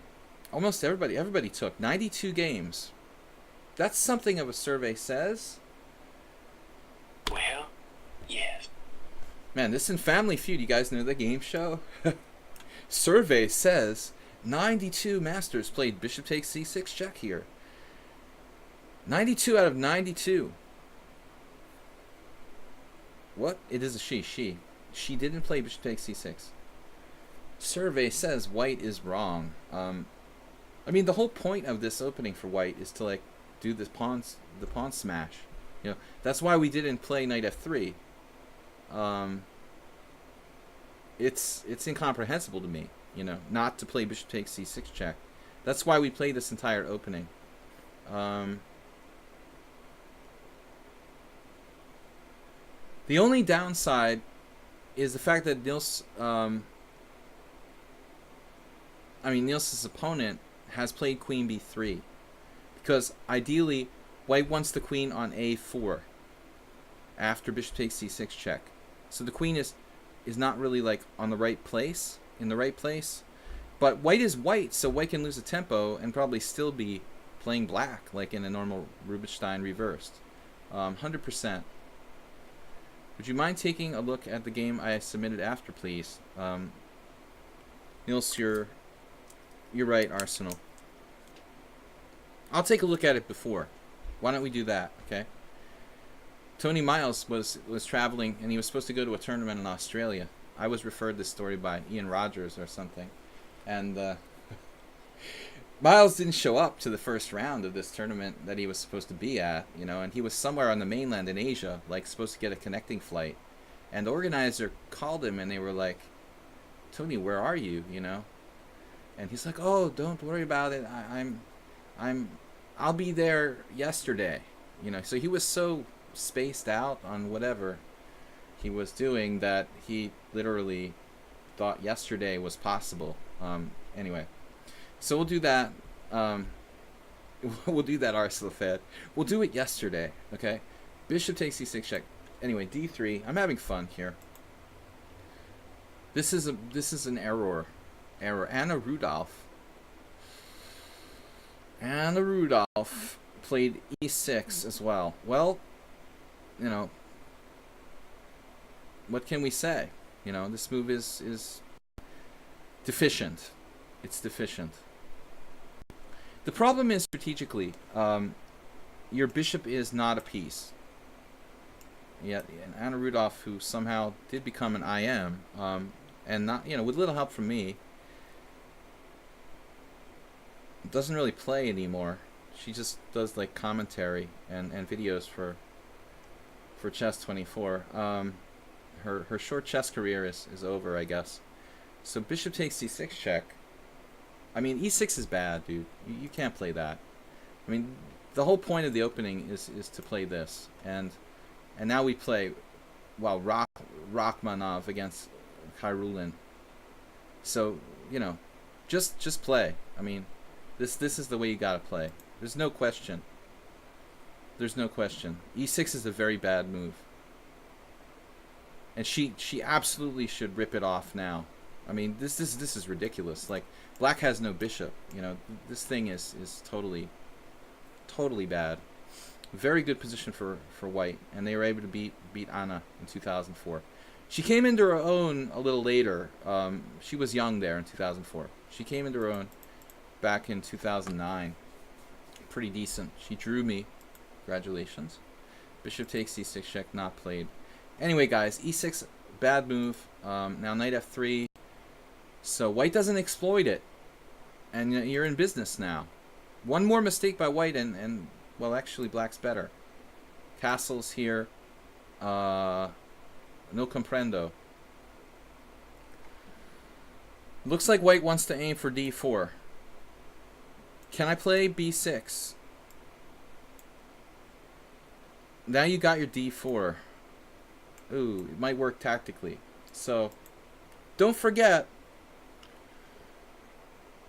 No, I'm just kidding around. Don't even start. I have no hard feelings against Anna Rudolph. No, not at all. I mean, not at all. She's cool. Rook d1, rook b8. Don't forget this knight protects a8. It protects a8. No, I'm just jealous of her Chess24 gig. It's all, you know, it's all in jealousy. I have nothing personally against her. She's a good girl. Rook d1, rook b8, no. Alright. Rook d1, rook b8 maybe. Or maybe queen e8. Can we do that? That's got a problem in bishop f4. So rook d1 wasn't such a bad move. Second chance to play e5, anybody? A tempo down. Do I hear that? Botvinnik. You just finished 61st Rapid Shield. Good job. I played one game. My 39th consecutive victory. So rook b8, good move. Now can white play the d4? Starfire says the d4. The d4 might be tactically possible, and I think that Starfire should play d4 if she can. Our new name for Milos' opponent is Starfire. It is a female. C takes d4. Having played rook d1, we don't want our rook to be shut in permanently with e5. So if you can play d4, you probably should do it. e3. Last chance to play e5, and he plays b5, which is interesting. Provocative. So basically, Niels may be planning d4, c4, and getting to some kind of craziness. Though it's not obligatory. It would give you possible d4, c4 with chaotic consequences. But again, white needs to play d4, okay? She needs to play d4. She's set up for it. Wasted time, put the rook on d1, played e3, and now you need to play d4. But no, a3, okay. We're drifting passively, playing the hedgehog now. Bishop d7, useful move. Need to play d4, she doesn't do it. If you wait any longer now, you're not going to get a chance to play d4 anymore. I mean, I think that Niels' move is okay, this queen e8, it's kind of passive. Rook c8 should be considered, you know, and now we're going to shut it down on the c file. If we can, at least discourage d4. Once again, e5 possible. I kind of like that. I'm surprised by this variation. Pawn takes pawn, pawn takes pawn. It looks like we might have troubles. The d5 pawn's just rampaging. Okay, so e5, it's too late for e5. Rook c8 is possible. Queen e8 is okay. Was knight b4 playable? I mean, it looks like a weird move. It just looks like a weird move. Instead of b5. You're just not developing. I mean, I don't like it. It gets d4. You know, even it makes d4 even stronger. No. Now, Niels' move is okay. You know, and the point would be to go into this strange, insane chaos. Then you'd have knight b4 and knight d3 and all kinds of fun. So he played bishop d7 here. White finally did d4. And that was the plan all along, right? c4. And now white is rolling center. So it looks like black makes a mistake here. You're going to have to suffer in a slightly worse position. But simplifying is probably your best bet now. And possibly, you could just end up with a better structure if white doesn't find anything active. You were planning c4 indeed. Yeah, but it's just that the center's too strong. It looks like you should have gone for this and just taken your chances here. Take your chances here with something like this. Hope that somehow the isolated pawn can get blockaded. White's slightly better, but I think after this you're really in danger. This is a very, very bad Catalan, basically, now. It's just a warped Catalan where white's center is very strong. Of course, there's a lot of play. All the pieces are on the board. Nothing's been exchanged. So there's plenty of ways for either side to go wrong. But white's center looks very ominous to me. Very ominous. You know, queen e8 is good, but this passed pawn is strong. a5, anybody? d5's too fast. See, that's the problem. We're about to get blown away by d5. So whatever you do, you need to do it fast. Rioja. I vote for Rioja. Alright. So, knight a5.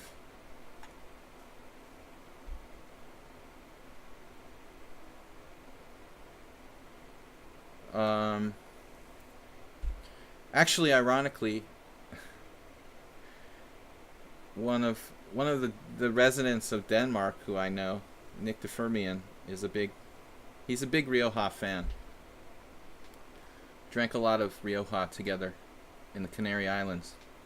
Alright, so e4, knight a5, and then d5.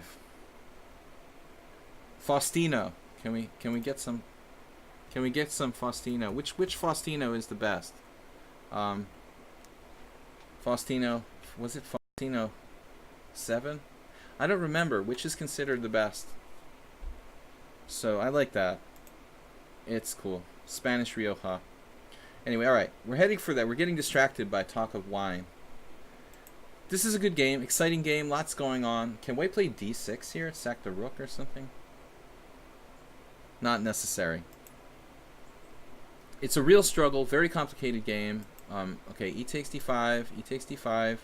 Now, let's try to blockade. Can we blockade? Problem is knight e4. Can we play this? Can I get this move?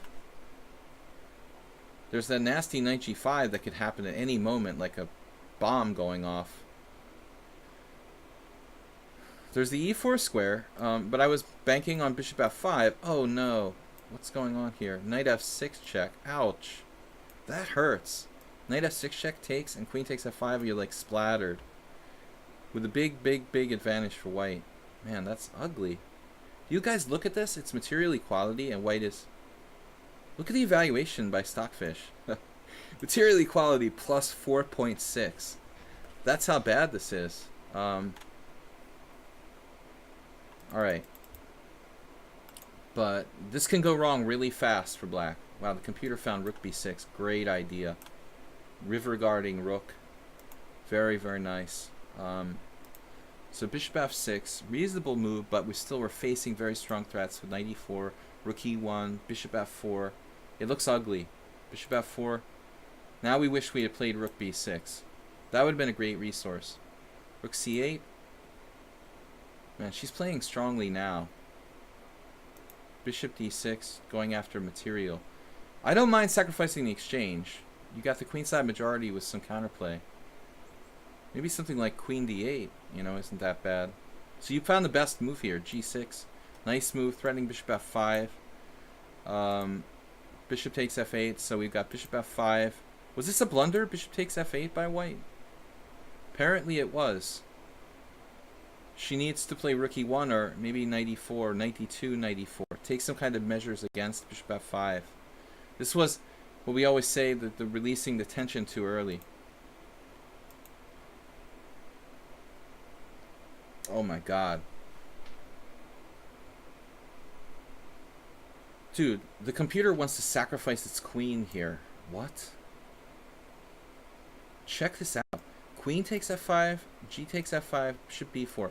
Am I seeing this right? It's like a rook and a piece for a queen, and that's it. Rook and a piece for a queen, a5. Oh my god. It's just analysis variation. d6, threatening d7. Ouch. That's a strong pawn. That's a little advanced, you know, and I'm not sure even a strong master would trust that. So she played queen e2. Queen takes e2. And like, the more you trade here, the better. You're out of the woods now. Black's clearly better. Suddenly the queenside majority seems even more promising than white's Isolani. Pass pawn on the d file.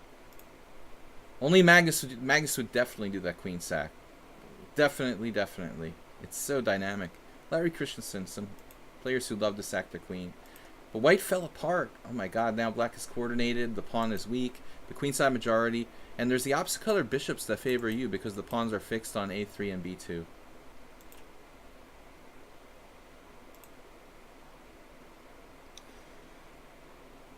I had a friend who used to call this move a who can blame him. You know, who can blame him for playing this move? I mean, this threat of playing knight d5 looks kind of very disruptive.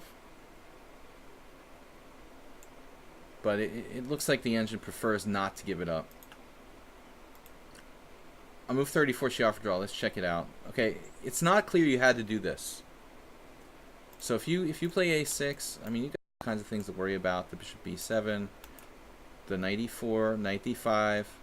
But maybe you should keep your bishop. Again, who can blame him? Here, of course. Tricky to make progress. The computer move is f6. Hard to play. but it keeps the knight off of e5, which is probably really, really key. Because that's, as you can see, I mean, this is a huge, huge danger. Knight e5, knight c6.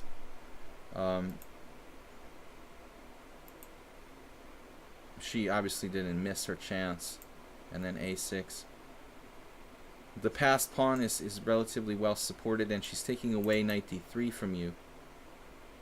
And knight c6 is remaining a very serious threat. So this move, okay. Here. And we're not happy about this development, you know. When you go back over the history of this game, I think you're going to question yourself on the decision to play bishop takes c3. I really think that this is chess laziness, and I very well might have played this move myself. If this is a really serious matter of chess laziness, perhaps time pressure as well. Like, this is the simple thing to do, but ultimately, your chances of winning this game are maybe like largely contingent on the fact that it's ops-colored bishops. That's probably a good factor. Your bishop is so strong, tying white down to that d2, the b2 pawn. I guess we can just let her have a strong knight. Low on time. Yeah, it's a pity because this looks like it was a mistake. Then you had to play f6, which was like, again, another very difficult move to find. You played natural move, but rook d1. Last chance to play f6. Didn't do it. And then here, and then she's okay now. Yeah, apparently there's even knight a4, but that looks dangerous. So knight c6, is that like a repetition draw? At this point, I mean, are we looking at a rep draw? Right? I think we're looking at a rep draw. So she could basically force a draw here. Instead, she was greedy and she played bishop h3, trying to win. It's like a cheapo, more or less, in fact. You could, I guess you could play f5 if you had to. Like, how bad would f5 be? Is this really bad? It's probably not that bad. Worst comes to worst, you can play f5. I think I might even like it better than knight a5. The engine likes knight a5 though. Okay, you are threatening maybe f6 here this way. So you're right. Then she goes back, no clear plan. f6, good job.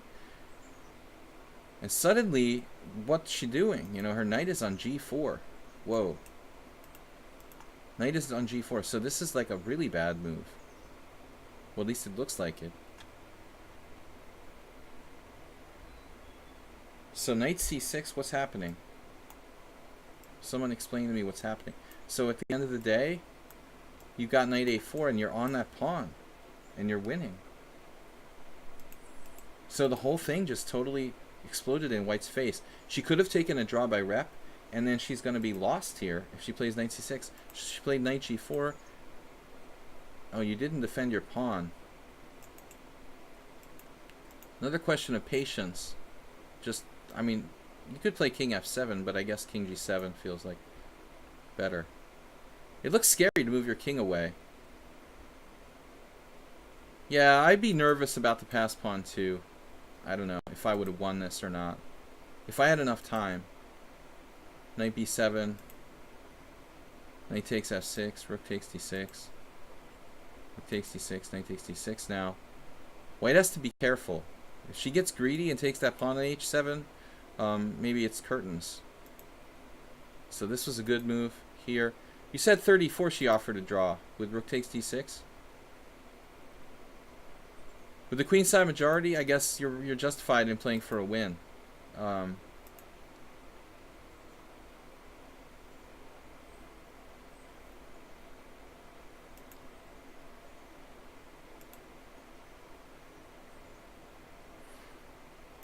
It's not clear, but I guess we can trade the bishop for the knight. It's not really better than a knight here, and while this isn't a bad move, f3 with the idea of king f2, king e3 could be better. What's up here? Now, right now, we've got a really, really interesting knight endgame. It doesn't feel like either side should be winning. You have the better structure, but she has the king like one square closer or something with the move. Actually not. It feels like black is better. I mean, you're not really worse placed with the king. You have the move here. So you're a little bit better. King f7, king e6. King is first priority. This is a bad move, just checking. You're going after the a3 pawn. Well, okay, that makes sense. But your knight is going to get trapped on a3. Is that the problem? Oh no. So your knight gets trapped on a3. Better to just improve your king. Yeah. You could just pick up the a pawn, but it looks like your knight is trapped. That's the issue that I'm having here. I mean, this looks like a serious issue. So it's not a matter of just picking up a pawn. I mean, you just lose it right back. It's all forced. So it's like it's a draw, I guess. You can even lose it if you're not careful. Yeah, you shouldn't. I don't know what you should do here. Your king is in need of entering the game. You should draw a 3 against 2, even if you lose the pawn. Okay, you need to trade off pawns. So h5, g5, maybe h5 or g5. h5, and if h4, then you have maybe king e5. That doesn't work. King f6. It doesn't look good. Okay, let's say h5, h4. She can also play king d4. g5. Okay. So let's say h5, h4, and now you just hang out, you know, and this is probably the point, that you have knight f5 all the time. If she ever tries to take your pawn, you have knight f5. So you can actually hold here. Anytime she takes the pawn, you play knight f5. It's a draw. So now you're a little bit in danger. It's a draw, but you haven't forced any exchange of pawns. That's a problem. There's ways you could lose this. h5, okay, it's late, but it's better than never. Here, h4, okay. g5's okay. Knight here. You play g4. I don't know. I'm a little bit scared of f takes g4, h takes g4, h4. I'm not sure if I want to allow that. So g4, maybe it's a draw, but I would have preferred to do it the other way. Yeah, this is what I was afraid of. Knight g7. And it's holdable, I guess, but it's kind of awkward. Oh no. So you just blundered here. So it's just a draw. King e5 is even okay. After knight f7 check. What did you do? You just did it to yourself. So king e6. And now what's the point? You have knight h5, knight h6, knight h5, and it's a draw still. You have knight f6. Just a blunder at the end. That's really unnecessary and tragic. I mean, basically, you blundered on move 57 with king f5. Have you ever seen? I saw Sunil Werematri cry at the board. Nakamura's stepdad. He started crying and he threw the pieces. I have seen little kids cry, but as far as adults, I think Sunil was the only one I've actually seen cry at the board. It wasn't against me, it was against a friend of mine. It was an interesting game, though. I enjoyed it. Yeah, that was one of our longest game analyses. So Arsenal was up next. This is the 10 cent upon lost game. He's black. So Eric Hansen's grandfather then. Wait. I didn't know that Eric Hansen was Nakamura's child. No, are they related? Seriously? I don't understand. Is there something I don't know? I didn't know Eric Hansen. Am I being naive? Is Eric Hansen seriously related to Nakamura? In some way?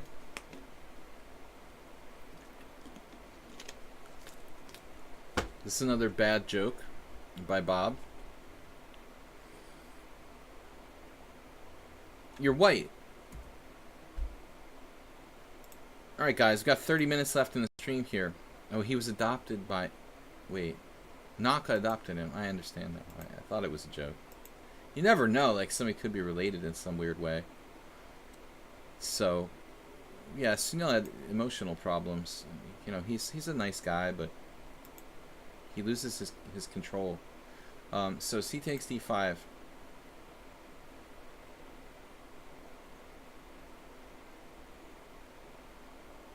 Well, this is a position that I've certainly played a lot. I always play either D4 or E3. Take your pick.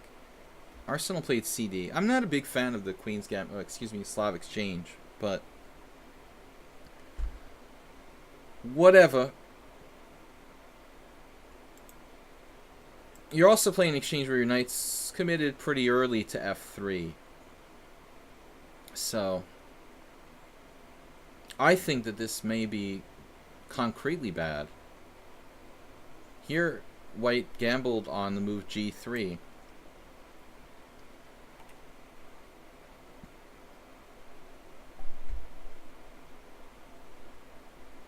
Now, if you're black here and you're playing principal chess, you have to spend a long time on D4. Because if you get one golden opportunity like this to refute someone's opening, you got to do it.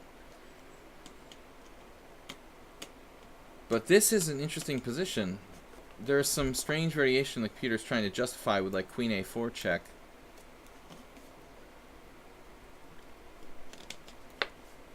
She's 200 points higher than you. Yeah, I thought you played very interestingly, Niels, and you were never really bad off except for one brief moment in the middle game where you were probably in serious trouble. Always you were in the game, and at the end you definitely shouldn't lose. But this is a queer position. Like Queen A4 check, Knight C6, Knight B5. And everything feels wrong about this. This is screaming out, this is not right to me. D3, the disruptive Korchnoi-like pawn sacrifice. Yeah, this is bad news. So now you're playing like R.I.P. Emery Tate. We've got to go totally Emery Tate style with like Bishop G2. And pray that, oh, maybe he'll take on E2 and we suddenly have a game. You know, and even this isn't anything. Bishop D7, just cool as a cucumber. Queen C4 playing for mate in 1. This is an awesome position. Check this out. Where's Ubadas? He would like this. Oh, look. I dropped a knight. No, I'm just kidding. No, really, I'm not kidding. Like, Knight C7 check. That's kind of a cute variation. Lots of fun.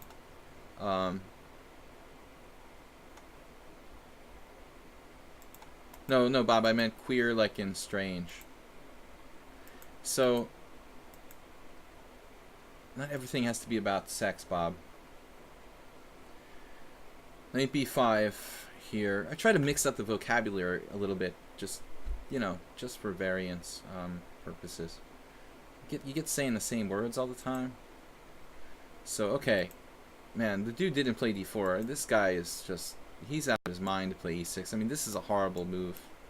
On every level, I hate E6. So, E6, Bishop G2, Knight C6, D4, finally.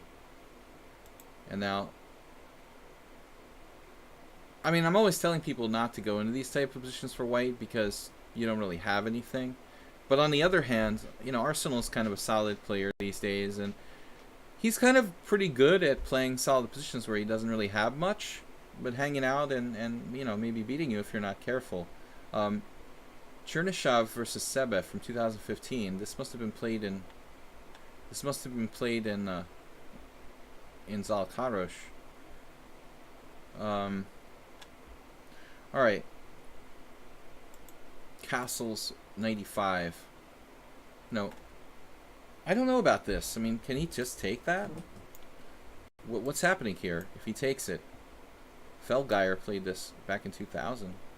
Before he was even IM. That's probably equalizing for black right away. So I think that knight e5 is wrong. You need to like develop a piece. Bishop f4 looks good. Another reasonable move is like b3. As strange as it looks, like bishop e2 probably not that bad. So it looks like knight e5 allows equality, but the dude doesn't take. He plays very strangely a6. You know, now you should probably support that guy with bishop f4. And I think white is a tiny bit better, because black's played so passively. You could also play e4, but I don't really like it. So queen a4. I mean, it's not a good move. Okay, obviously black has to be smart about it. Yeah, this is artificial. You left your bishop behind. You're developing a queen.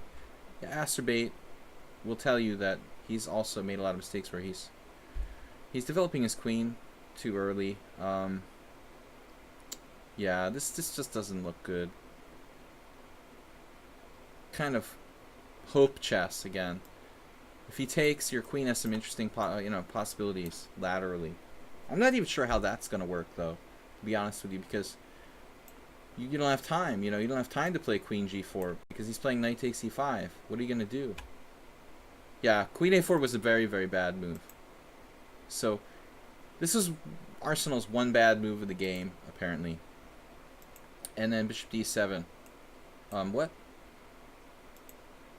Maybe beating you if you're not careful. Well, dude, right off the bat, this is not personally about you. But when you play the white side of any kind of Slav exchange, if you play g3, you can kiss your opening advantage goodbye. I mean, I think in the normal exchange variation, you shouldn't get an advantage anyway. White loses most of their advantage anyway. But if you're going to play the exchange variation, and then you're going to play g3, and you're going to fianchetto your bishop into a rock on d5, then you can forget about getting an advantage, by forced means. Basically, he's going to have to make a mistake in order for you to win this game in any way. Because you cannot force an advantage after playing exchange Slav with putting your bishop on g2. I mean, it's symmetrical. Your bishop, I know, it's okay, but I just want to make the point that I really, really hate this as a winning attempt for white. It's okay as a solid setup where you're inducing some crazy guy to go nuts or something. But if you've got a solid opponent, I mean, if I'm playing like Nefedov or one of these people here in my stream who's very solid and content with a draw, you can forget about winning. There's no way you're going to win this position with white. Yeah, hoping to play e4. I know. I actually did it once and successfully beat an FM in this type of position playing like Tal. But I mean, it's hard to come up with games like that. They're few and far between. So he took with the queen. Rook d1. I like that. The only thing I don't like about rook d1 is that I would like to put my queen back on d1. As funny as that sounds. I think you don't like your bishop, man. I'm beginning to think you have discrimination against the bishop on c1. Rook d1. b5. Queen c2. Now you're on the defensive. Black's played this well. You're in a bad spot here. a3, and there's even more weaknesses. Yeah, he achieved something very important. He traded off his bad bishop for a knight, and that was okay. So, if anybody's better, black's better now. This was a tricky hope chess move. I think it's kind of cool. The computer didn't like it. I mean, he certainly could have stayed solid. If you play knight a5 here, I'm taking black. I prefer black. Every day of the week. I mean, this is just much more pleasant for black than for white, because you don't have this e4 break really. Maybe you have it, but you don't have it unless you can play e4 and take with a knight on e4. It just doesn't look good. I mean, you can do this. This is kind of gross. I don't really want to play this position. I mean, this just looks ugly. Black is slightly better. So, you're in a bad way. He got a little too aggressive, maybe, with a5. You play queen d3. This was a good move. He plays this, b4, and then you slide your knight into a4.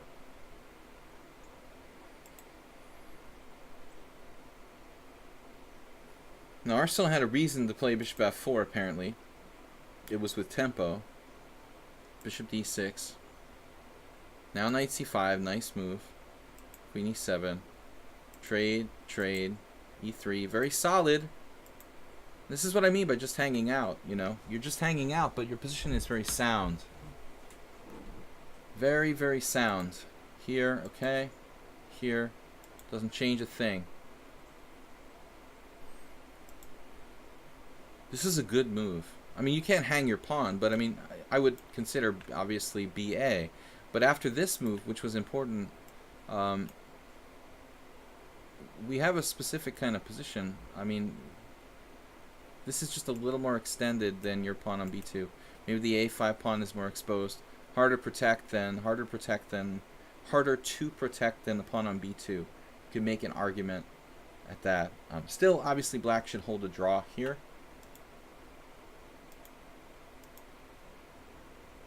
Now, there was a blunder that comes up. So rook takes c5. White's a tiny, tiny bit better. And if you had 2 moves in a row, you'd be winning. Bishop f1, bishop b5, black loses his a pawn, and white has good winning chances. But you're not going to get free moves in a row. He pins himself with queen c7. That's insane. So as I said, you're going to have to help him. He's going to have to help you. And he did. Played queen c7, rook c1, here. And now queen a4. Oops. And that's it. But I mean, does he have move? He has no move here. Triple attack, no defense. Hello to the mate on e8. Game over. It's just over. So only 10 cent upon loss. And Arsenal mentioned that it was like 40 moves. Isn't that it? Well, the rest of this is obviously, you know, irrelevant. ED Bart. That's when you reach in your wallet and you pay for a free move. Thanks for subscribing, man. Thank you for your donations. ED Bart has a Cheer 1000 badge there. You guys, thank you for supporting me this week. Merle Dixon, JCS, Saul.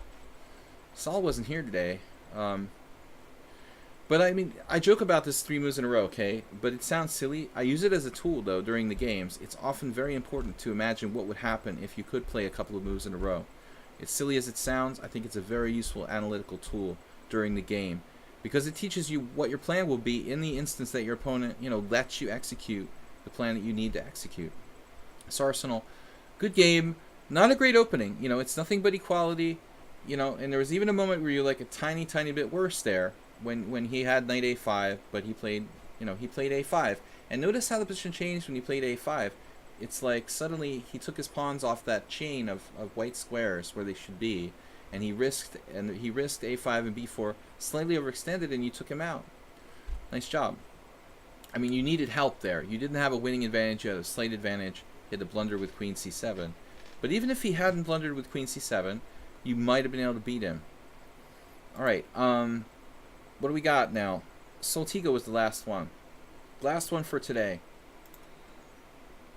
Soltigo. It's short. Short and sweet. Soltigo versus NM Kryptone. I don't know how to say it, but I pronounce it Kryptone. So Soltigo is the white pieces here. He actually lost. 8-0 rapid. Arsenal, instead of g3, you want to play a setup. You want to play a setup with your bishop on f4. Bishop f4 and e3. That's considered to be the best against, you know, in the white side of the exchange Slav. But g3 is good. I mean, it's good from the standpoint of, like, you want to solve the position. You don't want to lose. Okay. But the more ambitious setup is bishop f4 and e3. But I think that your move order, you know, according to the experts, you're playing knight f3 maybe a little early there, because there's some lines where you don't play knight f3 right away. You might want to play bishop f4 before you play knight f3. So I'm not, again, a guy who plays the exchange Slav. I don't think it's much, but you might want to talk to Jesse Cry. So Soltigo's white here. I don't know too much about NM Kryptone. e4. Masturbate. Incidentally, Soltigo caught a computer cheat on their 6th game ever played. Also, incidentally, I think the guy who beat me in the game that didn't count in the last round, just wanted to mention, the guy that beat me in the last round of the tournament, where I finished second on Tuesday, our arena, was using an engine. He made this one insane move, rook b8, which I pointed out during the stream. But I noticed his account, he like deleted it like right after or soon after the tournament was over. It didn't matter though. I'm just not being bitter. I just wanted to mention it now. Take care, Mule Skinner. We'll see you later. Thanks for hanging out with us, guys. Please support the stream if you can afford a donation via PayPal. Please do so. We got a button on the Twitch stream, also on the YouTube channel, Video Chess Training on YouTube. Check it out. Subscribe over there. It's free. This is Soltigo against Kryptone. So e4, e6, b3. Very rare move, but it's kind of like, okay, why not? Take the master out of book. d5, bishop b2. So d takes e4. Black plays principally knight c3. And now what? Knight f6. So here's Soltigo playing d3, and that feels wrong to me. Because when I look at this position, I see we've played b3, bishop b2, now d3. And it just creeps me out. You know, like there's too many weaknesses on the dark squares in this position to play that d3 so quickly. So you got to be like, you're going to have to book an appointment with Badur Jabava or something. I mean, if you want to play stuff like this, you got to be very precise. It looks like kind of similar to the Budapest Gambit, like playing it with colors reversed. It was a guy, he had like a Russian-Ukrainian sounding name. Who was the last guy I played? He only played a few games in the online arena on Tuesday. And then he deleted his account. So f3 instead, yeah, I mean f3 instead has got to be a move. Looks like nobody played that, but it's like a Blackmore Deemer, basically. I mean, I think that's reasonable. I'm not saying that white has enough compensation, but it's reasonable. But it looks like this is the move, queen e2. And to take the pawn on e4. And black can play queen d4. Now maybe f3, but it looks like this actually is cool. Strangely enough, there's no Badur Jabava games with white. I don't understand. I mean, he's missing out. But anyway, it's kind of like, what's that opening called? E4, or rather d4, e5. Soltigo should know. Some crazy gambit. d4, e5. But another interesting move here is g4. I mean, you've got an extended fianchetto and the idea of g5 followed by bishop g2. So that's probably not that ridiculous. Gelishvili played this and lost. Zoltan Varga played. That's probably not even... It might not even be like a real game. Maybe like a Grandmaster draw. But who knows? Papayonou played it. Maybe another Grandmaster draw. When you're playing a Grandmaster draw, you try to play stuff that's like you would never play, basically. So he takes on d3. Yeah, here I was freaked out about the dark square weaknesses. So Kryptone, he just played without thinking about, like, concretely. This one game, this guy, you know, played bishop b4. That looks more incisive. Of course, there is the question, what would happen after a3? What does happen after a3? Bishop takes c3, bishop takes c3, castles. And, like, bishop takes f6. That looks awful. Take on e4, knight takes e4. It's kind of hard for white to get developed, isn't it? We're going to have to go nuts with the g4 now, I guess. This is starting to look pretty dubious. So that's one way. Black could get developed quickly. Now white's got a little development compensating. Now you played queen e2. I mean, I would have been scared of knight d4, but I guess it doesn't necessarily do anything. We can also think about putting the queen on d2. So this guy is, yeah, it's some guy, James Sun. I don't know anything about him. I think he might stream. It's just a young master. But bishop takes d3. You know, another interesting line, by the way, guys. Did you notice here? In this game, the dude actually played queen d2. I mean, that's weird, you know? Like putting yourself in a pin. For me, anyway. I don't know. Apparently, he could have played this. Check this out. D takes e4. Queen takes d1 check. I'm almost thinking king takes. Is this even possible? What is going on here? Knight takes e4, knight on g to e2. I mean, Soltigo likes crazy things. Look at this. There's almost some sort of compensation. Knight takes c3, knight takes c3. Yeah, it's not really enough, though. I don't know. This just doesn't seem like enough. A little bit of compensation. But I wouldn't play this. I don't know. The problem is d3. I mean, d3 wasn't good. Here, here. This sort of justified d3. So anyway, I'm sorry. We got to finish this up. Queen e2. Then he plays knight b4. Not a developing move. So, Soltigo strangely castled here. He normally doesn't like to castle. I was really honestly expecting rook d1. Yeah, that guy Filipski Olekski played a move against me, rook b8, which was like, I knew it was an engine as soon as he played it. But apparently during the Rapid tournament on Tuesday, looking at his games posthumously, I decided that he cheated in some of them, but not all. Like, there was maybe 2 out of 5 where he didn't cheat, and like 3 where he was using an engine. I don't remember who he played, but if you did play that guy, you should know there's a chance he used an engine. So there's no need to report him for being a cheater because he's already deleted from lichess. So castles queenside, okay. Knight takes d3 check, rook takes d3, bishop d7. Now Soltigo just needs to try to outstrip him in development. This move was violation of principle. Mr. Soltigo. Fancy move syndrome. The second thing.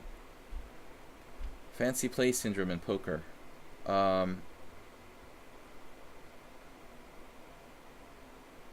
You need to develop your pieces. That's your only advantage here, Soltigo. The fact that you have a lead in development.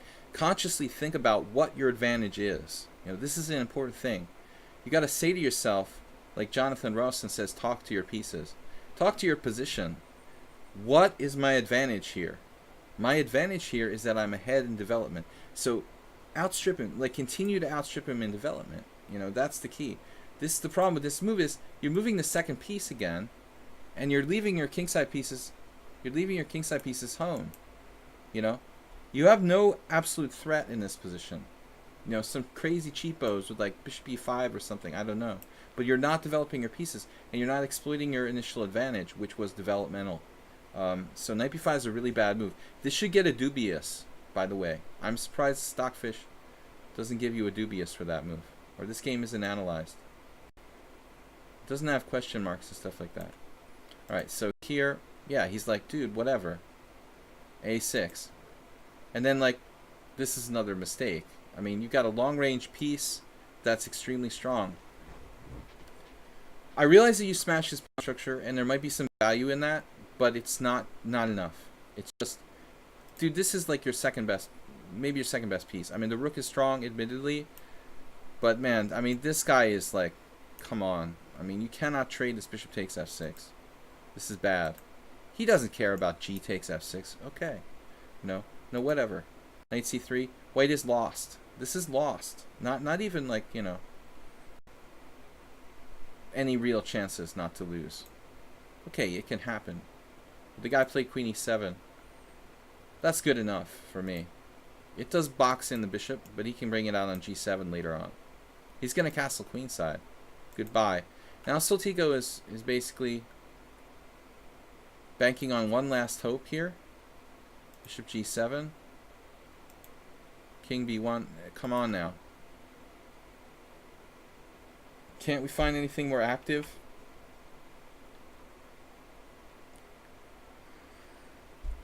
I saw the engine was looking at this at one moment. I mean, queen e3 is sort of tempting. You could play queen e3 and then try to play like queen d2. Drive him away from the rook. And then When he plays king b8, play here. What am I missing here? Jeez, this is ridiculous. Check this out. So guys, we're going to end the stream in a minute, but I just want to finish this game up. You know, it looks like White's winning, but he's not. That's insane. I mean, king c8 is a draw by repetition. Queen e3. No, he can choose a different move like c5, but it's weakening his king side. My god, look. Knight d5, game over. Beautiful line. Queen d6. Now what do? We have a discovery. Man, this is a different story. So Soltigo, you could have played queen e3. You hesitate with king b1. But he has an amazing defense. Check this out. King b8, queen d2, and then f5. I mean, this is the only move, right? You can play queen a3 check and then f5. So this is insane. He's hanging on because he's keeping this under attack. Ridiculous. And now White can play king b2. And you think, okay, king c8, queen e3, threatening this. Amazing. But he has some sort of amazing to save the game. Still black is better. So amazing resources there. Just not quite enough. He played king b1, and now if black makes one mistake, he's toast. Or at least it's like minimally a draw with queen e3, queen b2. Toast or draw, like whatever. King b1, this move looks like inaccuracy. And Soltigo was on it. He was on it, man. King b8, queen d2, he found it. The founder. Dude repeated. Queen e3. Now he plays b6. Oh no. And you wrecked him with queen e4.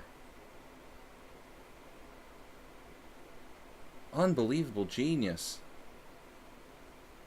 So did he have any real move? He still has the f5. But I mean, f5 allowing queen a7. No, it's too late. Soltigo, he's just a genius. This dude should be happy that he has a draw now with king b8, king c8. But he played b6. It was greedy. He was greedy. He played b6. It's like, oh my gosh. What are we going to do now? c6? I'm waiting for c6.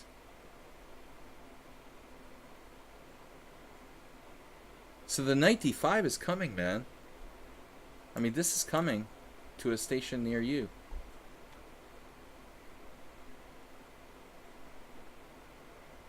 But is that in itself enough? Oh man, Soltigo lost his focus, dude. If he didn't lose focus here, this move is... Man.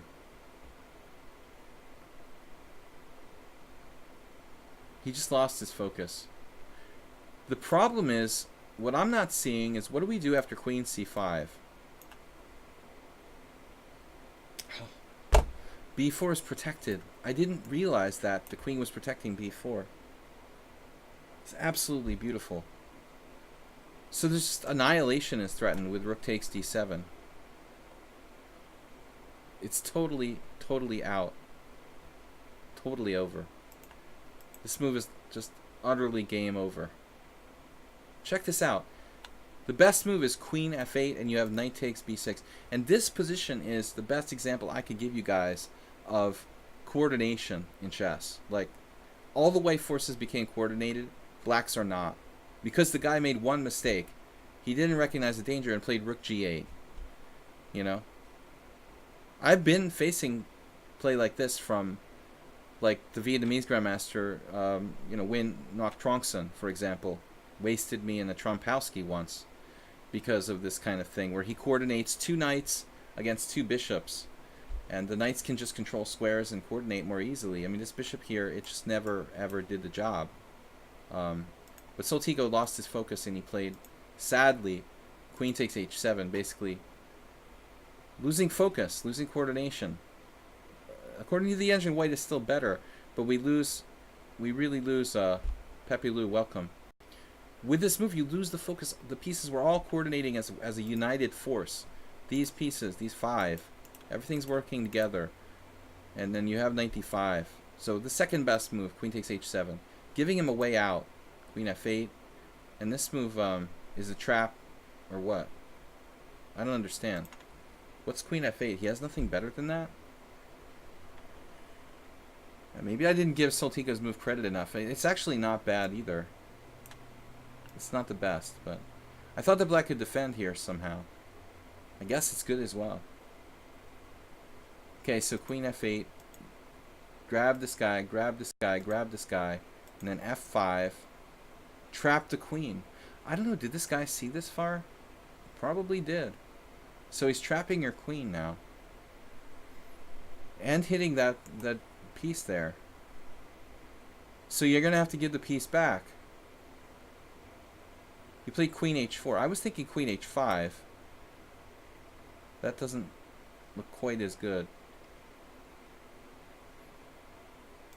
Queen h4. Yeah, he just dropped the piece back. But what about queen h5? Attacking f7. Apparently this is nothing. Black is just better now. Alright guys, we're going to close the stream down here. That's it for today. I gotta go. But what is the best move after this resource? Black has f5. Yeah. Your queen is getting trapped with rook h8. The only thing is you might have rook d8 check. Then Soltico can win with 2 knights. Queen and 2 knights against queen and rook. And the better structure. So just keep that in mind in this position. If black plays rook h8, you have the out rook d8. And then you grab the bishop on g7 when he takes on d8. And at the end of the day, 2 knights against a rook is like a huge advantage. So basically, if you could defend your guy, I mean, what would happen if you played... I mean, this is a stupid question, but what would happen if you played king here? Just a stupid question. Rook h8, rook d8 check, and you're winning. The problem is deeper. The problem is black has this insane move, king c8. And suddenly white is lost. That's really sad. So king b2 doesn't cut it. You got to find an alternate defense. With time, you would find it. This knight d4 threatening rook d8 check, really nasty. And Soltico has probably saved himself. Rook h8. You know, everything hinges on this. Here, here, and here. There's no time for anything else. But this is the point. We get to this position, 2 knights against rook. It should be extremely good winning chances. Let's see queen h4, the actual game. But he just snaps the pawn. So now you have queen c4. So final position, queen c4. But black can hang on with queen c5 or queen c8. So Soltico didn't need to lose. He was even slightly better in the final position. But let's say that this is murky endgame where white is a little bit better. Still not that easy. And he just hung a piece here. But it's understandable. Like, he thought like he just blew his whole game. He didn't see queen c4. And he freaked out with knight e5. Simply dropping a piece. So, thank you guys for watching. We'll be back tomorrow morning, 10 a.m. with Blitz here. 5+3 Blitz. We're going to play all the peoples. Regardless if you're a subscriber or not to the stream. Thank you guys. It was fun. Lots of interesting games. Again, thanks for subscribing. Thanks for watching. Thanks Soltico for an interesting and instructive game, and everyone else. So have a great weekend. We will see you tomorrow, 10 a.m. at 5+3 Casual Blitz. Again, from the Panda and from myself. Panda's pajamas are falling off. Hey, what's up, guys? Don't forget tomorrow, 10 a.m. Blitz, Casual 5+3, all challengers. Okay. Thanks, Soltico. Thanks everybody for watching. Bye bye.